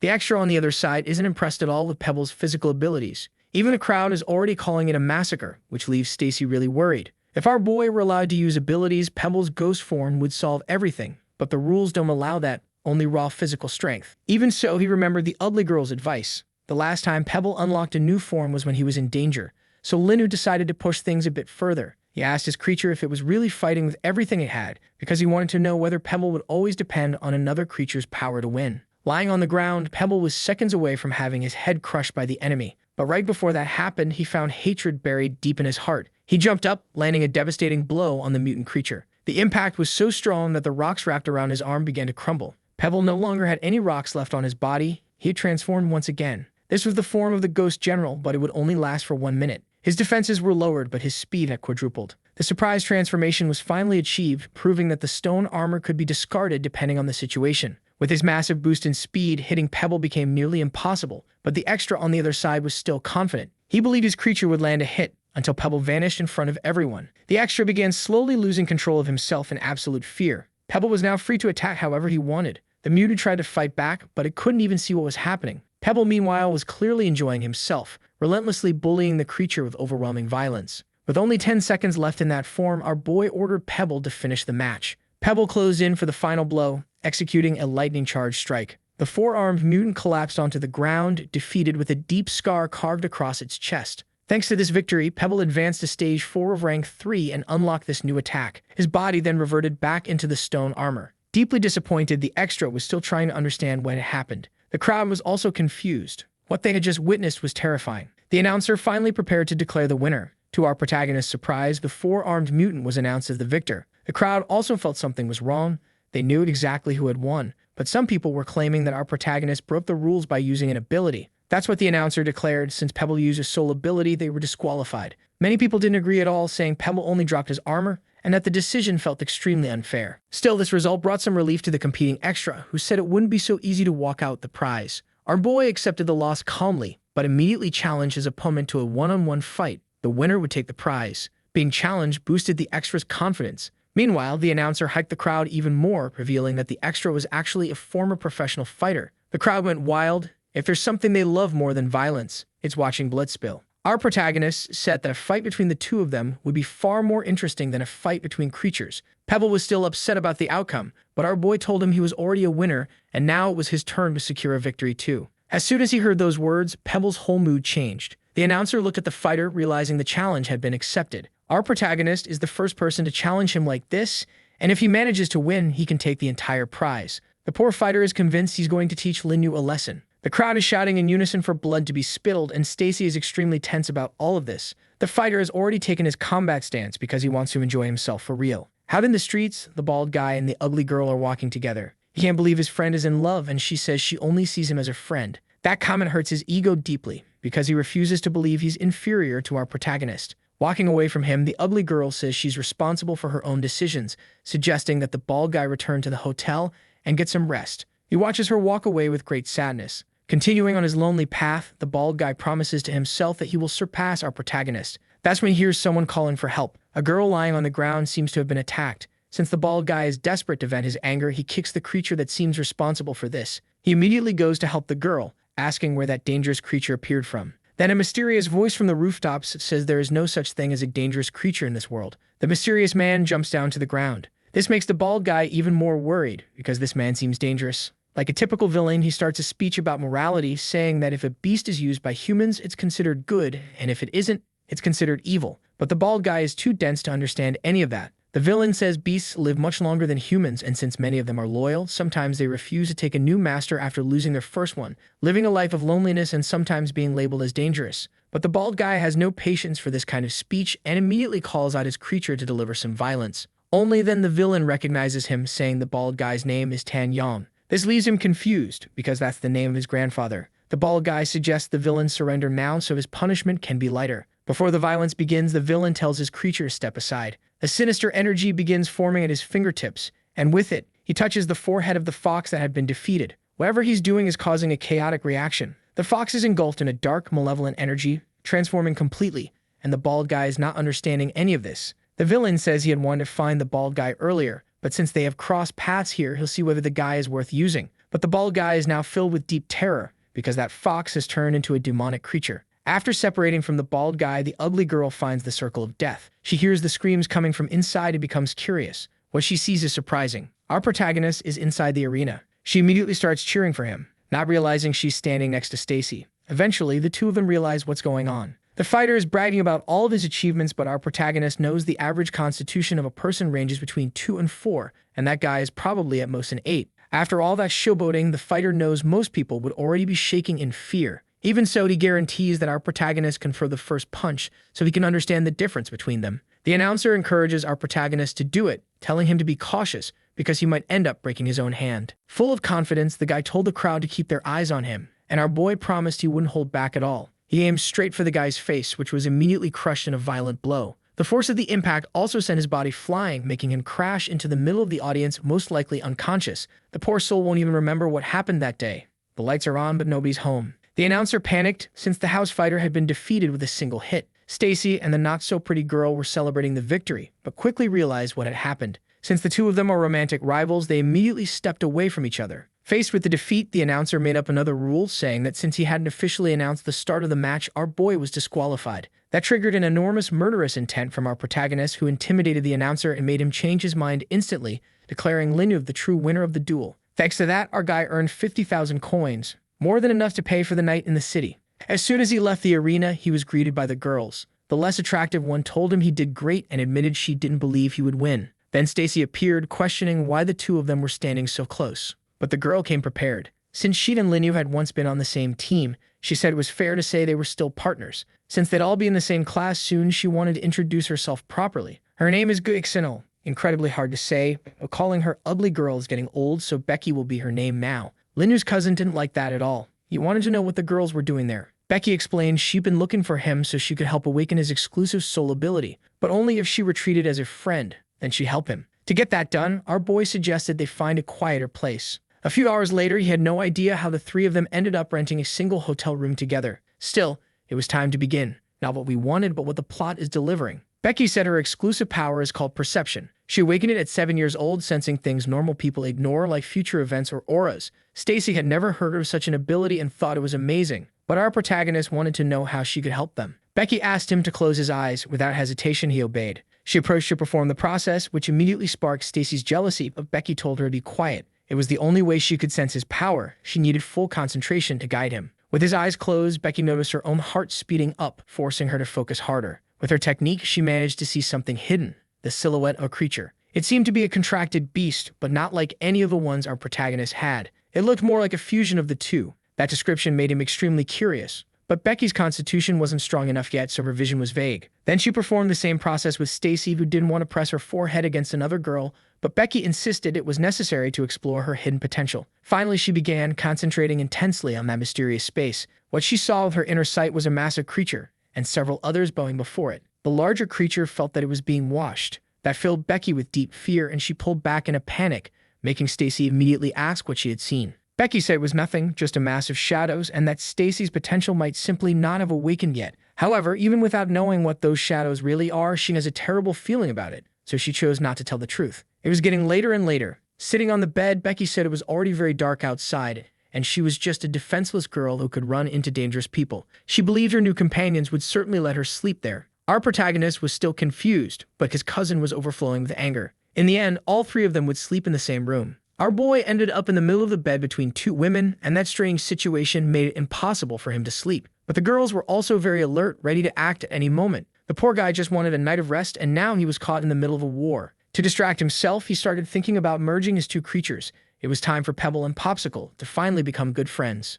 At last, 10 days passed, and the admission ceremony would take place that day. The classroom placements were revealed to the students. Our protagonist was anxious to find his name. Looking at the board, he saw his name in the first class. That was extremely satisfying for him, because it meant he would be in the same class as his cousin. Another person also placed in their class was Becky. That news instantly wiped away all of Stacy's joy. The bald guy also showed up that morning, covered in injuries as if he'd been in a car accident. Worried, Becky asked what had happened to him. It seemed he'd gotten into a fight. He said he had run into some troublesome people. He was placed in the second class. Now separated from the girl he loves, he believes fate is tormenting him. Another furious person was the long-haired guy who wasn't placed in the same class as his rival. He felt an overwhelming urge to end it right there. Stacy also noticed that her friends had been accepted into the academy. Buttercup said the two of them were in class 4 and only the first 2 classes were for elite students, receiving even more privileges. Blossom, full of malicious intentions, was eager to thank Stacy for training them earlier. Now all of the students were standing before the evaluator. He would be the professor responsible for their class and would guide them on the path of cultivation for the next 3 years.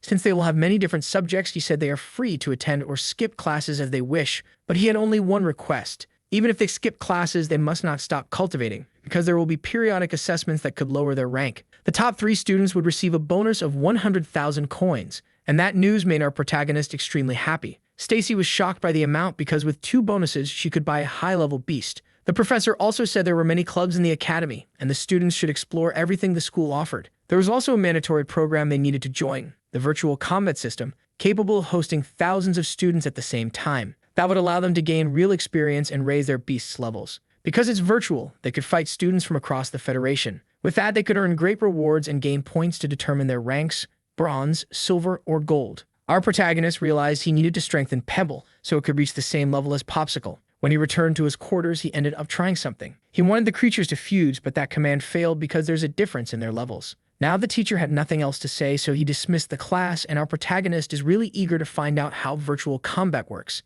Several upperclassmen would love to have him in their clubs, and right now he's receiving a bunch of invitations, but he chose to reject all of them because he doesn't know what to decide yet. That's when he noticed a very tall person approaching. Linyu asked who that person was, and a girl said that group belongs to one of the biggest clubs in the academy. All their members are elites, and their representative is a second-year student ranked among the top 3. Those people are heading straight toward our protagonist, and among them is that athlete senior who wants to fight our guy. Their leader's name is Luan, and he came to confirm our protagonist's identity. Behind him, the athlete senior confirmed it. Becky thinks our guy is in trouble now and that this might get complicated. Even so, our protagonist doesn't get intimidated and wants to know why they came. Luan said he's giving him a chance. If he joins the club, they'll forget all the issues from before, making it clear that this invitation isn't something offered to just anyone. Our guy refused immediately. Joining a club now will only bring problems and won't speed up his growth. Luan didn't like being rejected because that invitation is a big opportunity. The athlete senior said our guy is ungrateful, and if he doesn't join now, he'll become their enemy. But our protagonist doesn't have time for that and simply walked away, ignoring all of them.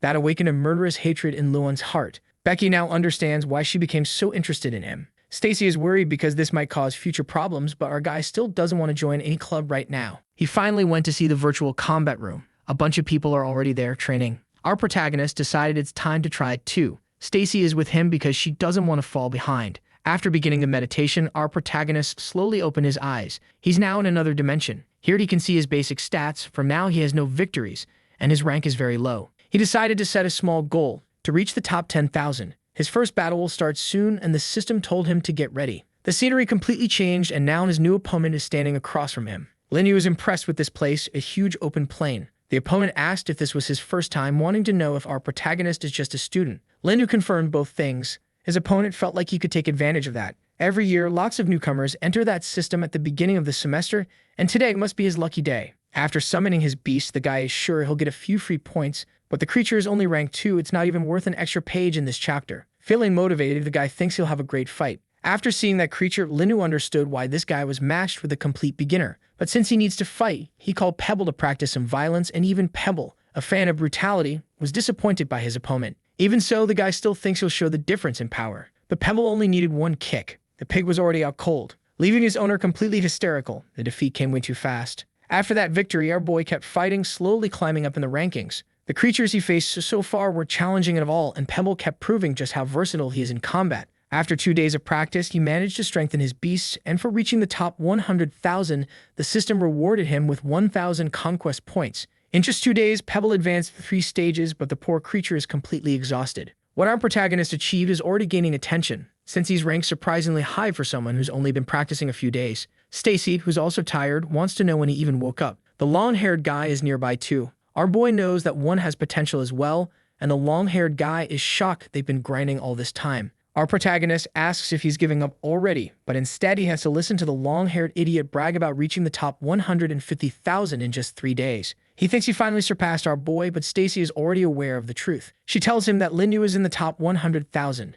That news completely crushes the long-haired guy's ego. Now outside, Stacy has questions. She can't get past rank 180,000 and is thinking about buying another creature, and she wants his recommendation. But our protagonist is surprised he didn't know she managed to get a second contract. Annoyed, Stacy says she was the only one in her class who did the exam in the advanced difficulty. Our boy says he remembers that perfectly well. He was only pretending to forget to tease her. Anyway, he wants to know she already has a creature in mind, but she's still thinking about something that could help her Firebird. Linnu tells her not to worry since he has a lot of experience choosing beasts. He promises to help her, thinking to himself that he'll pick something with a hidden evolution path. Now Stacy is really happy and wants to buy the creature this weekend. While the two of them talk, Becky watches from afar. After our protagonist says goodbye and ends up alone, she seizes the chance to approach. She says that those two are really close, studying, eating, training together, and that's why she has a question. She wants to know what kind of relationship they have. That makes our protagonist uncomfortable, and he dodges the question, saying he's heading to his room to rest.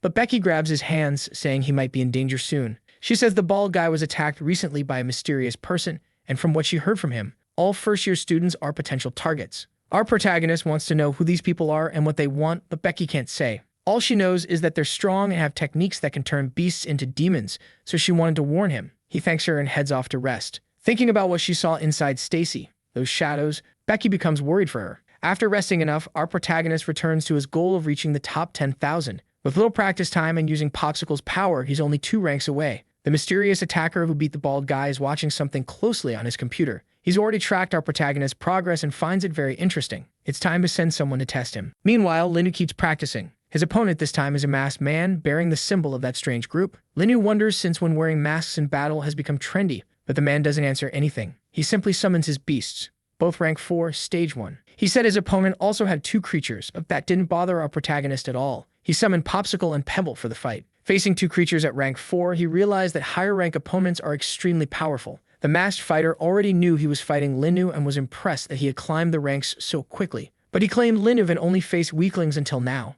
Only after this fight would Linnu truly enter the top 10,000, and after that he'd be qualified to work for their group. Hearing of a strange invitation, Linnu got annoyed and told him to start the battle already. The masked fighter wanted to show the difference in strength between them. His fish immediately launched a water attack, but Popsicle blocked it with an ice barrier, giving Pebble an opening to attack and shatter all that ice. The turtle on the other side responded by shooting out spikes. Feeling the danger closing in, Pebble shifted into his ghost form to avoid taking damage. The turtle then turned itself into a rolling bulldozer, trying to run Popsicle over, but she defended with another ice barrier and pushed the turtle back. Then she noticed the other creature approaching. The cursed fish was trying to hit her with filthy water. Trapped inside the liquid, she realized the turtle was charging again. Pebble tried to block its advance by creating spikes in its path, but they weren't enough. The turtle kept coming. Popsicle already knew what she had to do. She'd unleashed a massive ice attack, freezing part of the turtle's shell and forcing it to retreat before it was completely frozen. The masked fighter was impressed, saying Linnu truly had skill, but Linnu knew he had been on the defensive the whole time. His opponents were working together with perfect coordination, and he needed to improve the synergy between his own creatures.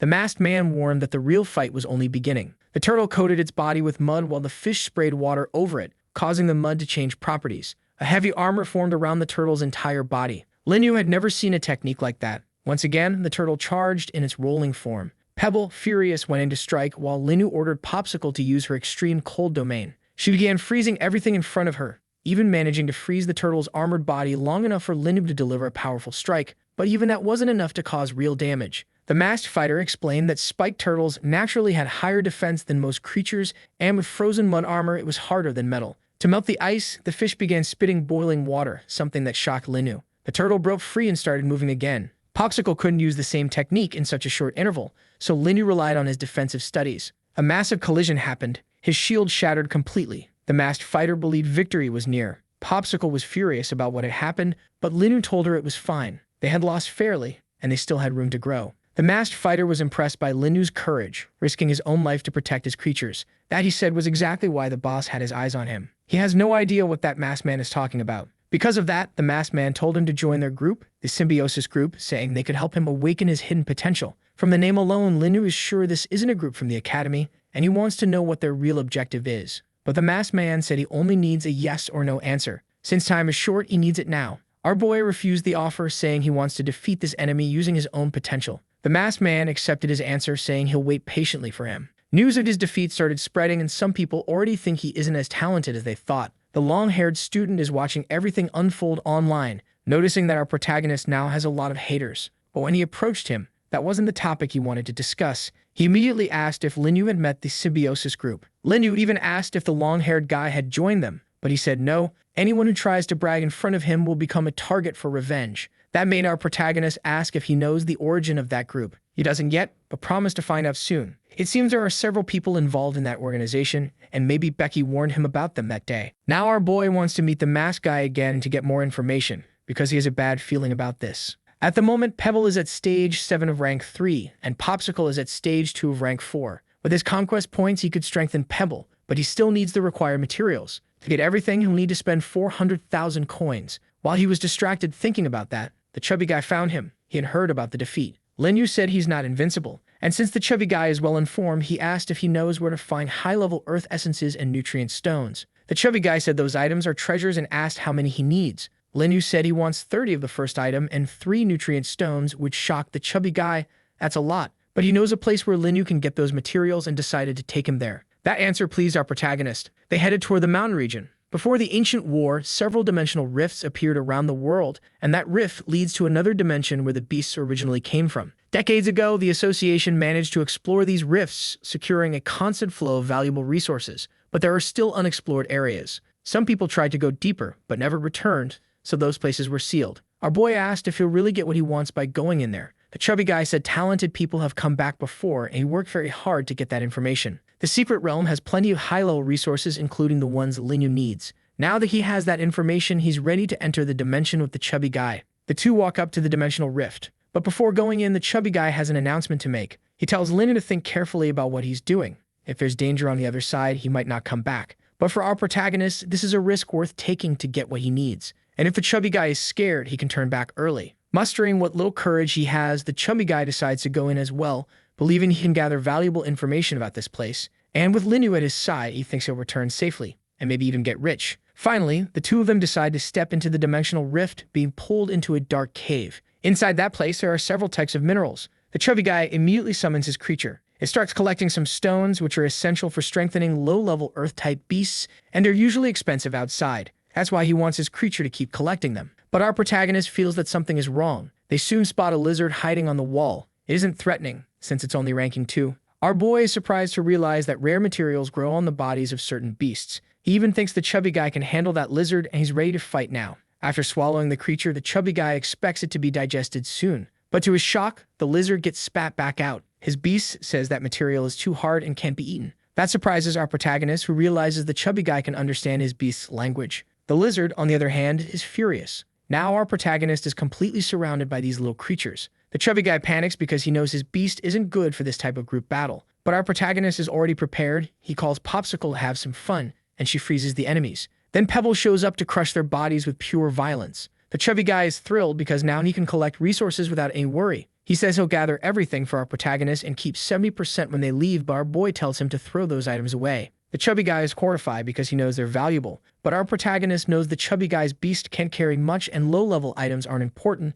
They'll find far better things soon. Thinking about it that way, the chubby guy agrees and they move deeper into the cave. Along the walls, several creatures can be seen, but our protagonist still hasn't found what he's looking for, so they keep going. Eventually, they reach a very suspicious area. The chubby guy gets nervous and asks what those things are. Before he can react, a stone serpent bites his beast. Our protagonist is almost attacked as well, but manages to dodge. The serpent then gets smashed by Pebble's blows. These stone serpents are ranking 3 and can be a problem since they hide in the terrain. Our protagonist focuses on understanding their attack pattern so he can defeat them the moment they appear. The chubby guy is still stressing over his beast, which has been grabbed by one of the serpents. He decides he won't give up on it, but doesn't realize something is behind him. He gets captured by another stone serpent. He has no other choice. He's begging to be saved. Our protagonist notices this isn't the first time and probably won't be the last. Thanks to his protective shield, he avoids the serpent's attack, giving Pebble the chance to grab one of them. That gives Popsicle a fixed target. Her ice spikes strike the creature at the same time Pebble dodges. The chubby guy wants to know why Pebble didn't use his ghost form. If he did, he wouldn't need to dodge.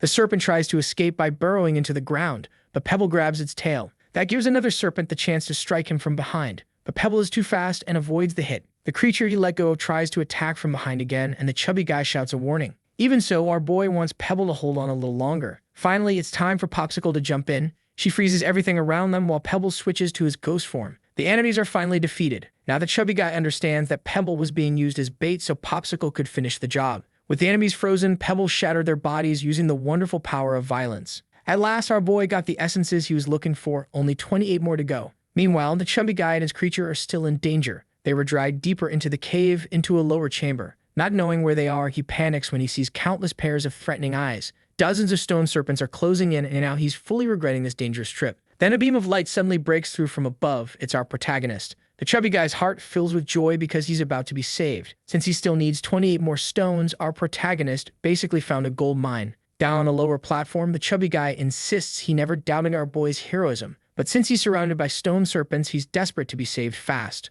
Our boy orders Popsicle to take action. In the middle of that fierce fight, the chubby guy even asks his creature if she also thinks they're going to die there. Thanks to all that brutal attacking, our protagonist is gathering all the resources he needs. He's targeting juvenile serpents. They're much weaker than the adults. After defeating them all, he hears the chubby guy sigh in relief for surviving. Now the chubby guy is completely charmed, seeing him as a true savior. His admiration doesn't last long though. More serpents appear. The chubby guy loses his mind again, since he's always the target. Our protagonist orders Pebble to save him immediately. Pebble grabs the creature and the chubby guy midair and drops them safely on the ground without much gentleness. Now Pebble can go back to what he loves most in life, living for violence. Our protagonist feels the creature's rage. It's time to seize the opportunity. Popsicle and Pebble need to show the results of their training. The stone serpent lunges. Popsicle dodges the attack, but Pebble simply becomes a ghost. With perfect distance, Popsicle uses another technique, creating chains of ice to bind the creature. Unable to escape, it's time for Pebble to deliver some free violence. He even uses his ghost general form, smashing the serpent's head with brutal force.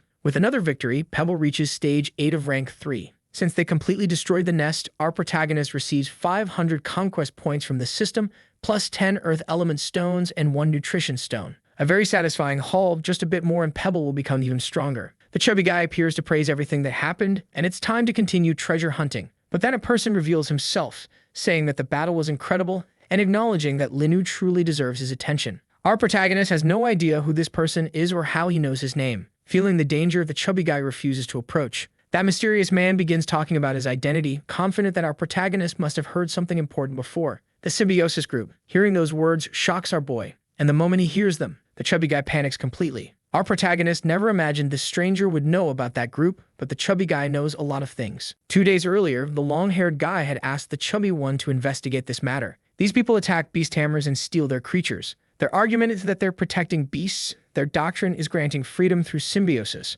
Behind that mysterious man stood a large beast, the same one that beat up the bald guy. The stranger explained that ever since the catastrophe centuries ago, beasts from other dimensions started entering the human world. Those that could be tamed were welcomed, while the untamable ones were labeled dangerous. He disagreed with that, and honestly, he wasn't wrong about everything. He claimed human society is obsessed with judging others and categorizing entire species through arbitrary standards. This world was extremely unfair, and the symbiosis group sought to end that injustice. He then said that our protagonist had remarkable talent and that he wanted to help him reach his full potential. He only needed to join the organization. He even promised to help both creatures achieve king status. This shocked our boy. He didn't expect anyone else to know about that secret evolution path. Something didn't feel right. He agreed some injustices existed, but he didn't want to join a group that manipulated others. The chubby guy warned him not to listen. He had investigated this man, and they used fancy speeches to deceive people. They were nothing more than terrorists. If they truly had the power they boasted about, they would have destroyed the association long ago. Seeing they didn't believe him, the stranger decided to demonstrate his power. His beast brought over a baby rock serpent.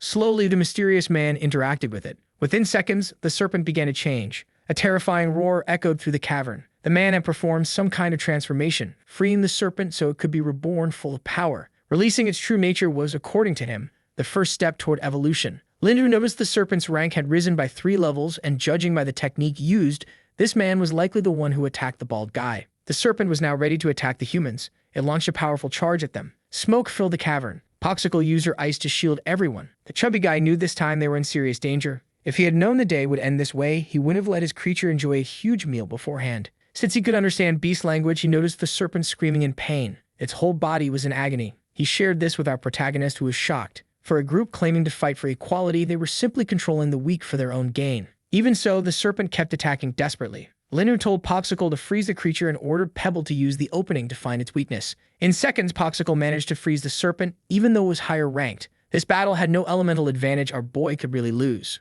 But any technique that boosted power, this much had to come with a downside. Now our boy was going to use his conquest points to strengthen Pebble as much as possible. In his ghost general form, Pebble charged in, But suddenly, several stones in the cave began to rise from the ground. He knows Pebble's defense is reduced, so he gave Popsicle a direct order. She needs to cooperate in this attack so Pebble can handle his part in the battle. The stone serpent's strike was blocked by Popsicle's ice. With that, both of Linu's creatures were finally working together. Their coordination increased so much that it unlocked a joint attack. That system notification left our protagonist stunned. Ice Core Impact, the stone infused with cold energy that shoots toward the enemy at high speed. The charge time determines both energy consumption and resulting impact. He's amazed by the ability, but it requires both creatures to be at the same level and perfectly synced in movement to execute it. Right now, Pebble is fighting the serpent head-on. Thanks to Popsicle's freezing, he managed to hit a weak point, causing a creature intense agony. The serpent recovered quickly and struck Pebble, but Popsicle protected him with an ice shield. Linu can tell the fight is getting dangerous. With that attack frequency, Popsicle won't keep up much longer. The mysterious man watches calmly,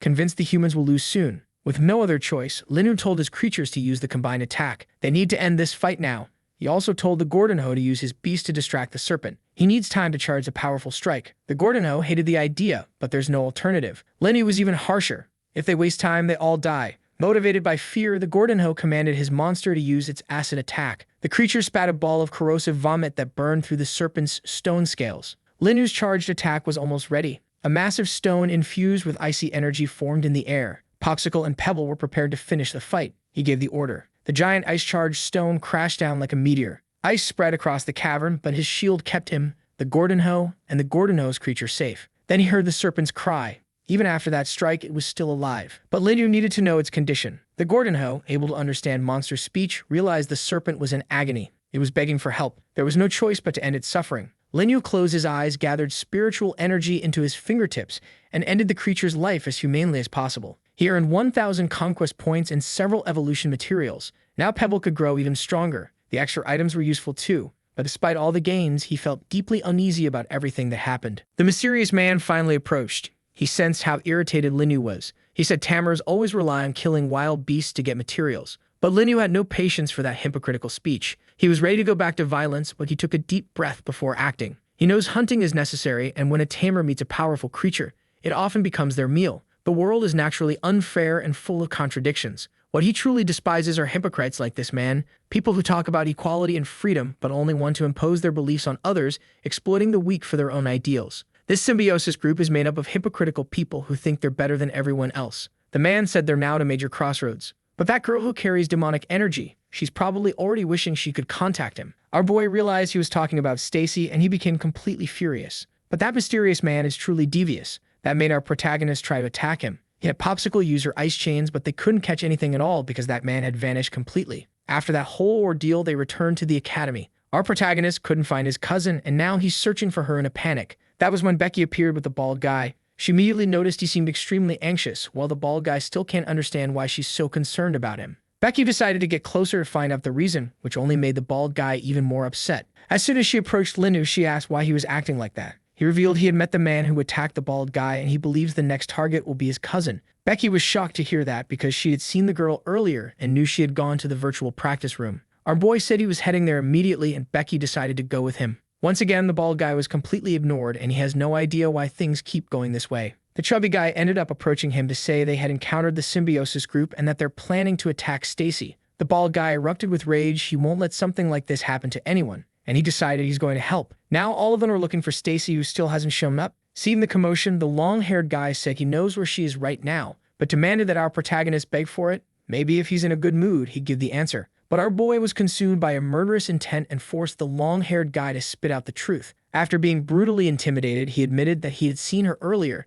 She and Buttercup had gone to buy materials for their beasts. Our protagonist called the other girl, but her phone didn't connect. So he told the chubby guy to alert the academy because everyone needs to start searching for her immediately. Stacy finally woke up. Something had happened. She had no idea where she was, and right in front of her, she could see Buttercup unconscious. Only then did Stacy realize that her body was restrained. In front of her stood a masked man, but she got no idea who these people were or why she had been captured. When she demanded answers, the masked man said he'd like to be friends with her. He claimed they were members of the symbiosis group, but Stacy would never become friends with people who kidnapped her like that. She tried to summon her Firebird, thinking she could easily break free from the plant-type creature binding her. But before she could do anything, she felt a surge of intense pain. The hooded man told her she was poisoned, and if she didn't want to become crippled, she better not use her spiritual power. Stacy decided to wait until the poison wore off. She then asked what these weirdos wanted with her. The masked man said the reason was simple. They wanted her to join their organization as well, because they needed her strength to break the shackles of this world. They had heard she possessed a unique technique capable of turning beasts into demons. That's why they needed her cooperation, and why she should answer their upcoming questions sincerely. In truth, her Firebird can transform into a demon, but that's the creature's own ability. The masked one didn't like that answer, and he's convinced Stacy is refusing to tell the truth, so he's going to resort to more specific methods. That left her genuinely terrified, because she really has no idea what they're talking about. In the middle of the interrogation, a door opened in that place. Our boy arrived filled with anger and ordered them to put the girl down. Beside him was a small wolf no one knew the origin of. The moment Stacy saw him, her heart overflowed with joy. The masked captor knows his boss was supposed to meet him in that dimension, so he can't understand why our protagonist is here. Our boy quickly recognized his opponent. They had met in that virtual battlefield. The masked one realized why he had been found. It was because of that mysterious wolf. With its keen sense of smell, it can locate people easily. It belongs to the association's search team. But now that our protagonist is here, the masked one decided he'll capture 2 rabbits at once. His monster started roaring. Stacy warned her cousin to be careful because that creature produces a venom capable of shutting down spiritual power. The tentacles swam toward him, but our boy dodged with ease. Even so, the attacks didn't stop at all. He needed to channel his power to summon his creatures, which now appeared on the battlefield. The masked one said this isn't a virtual battle this time and things might end in a drastic way. His turtle already had its mud defense active. He ordered it to attack, but unlike last time, the creature seemed to be concentrating heat. The villain didn't believe our protagonist stood any chance,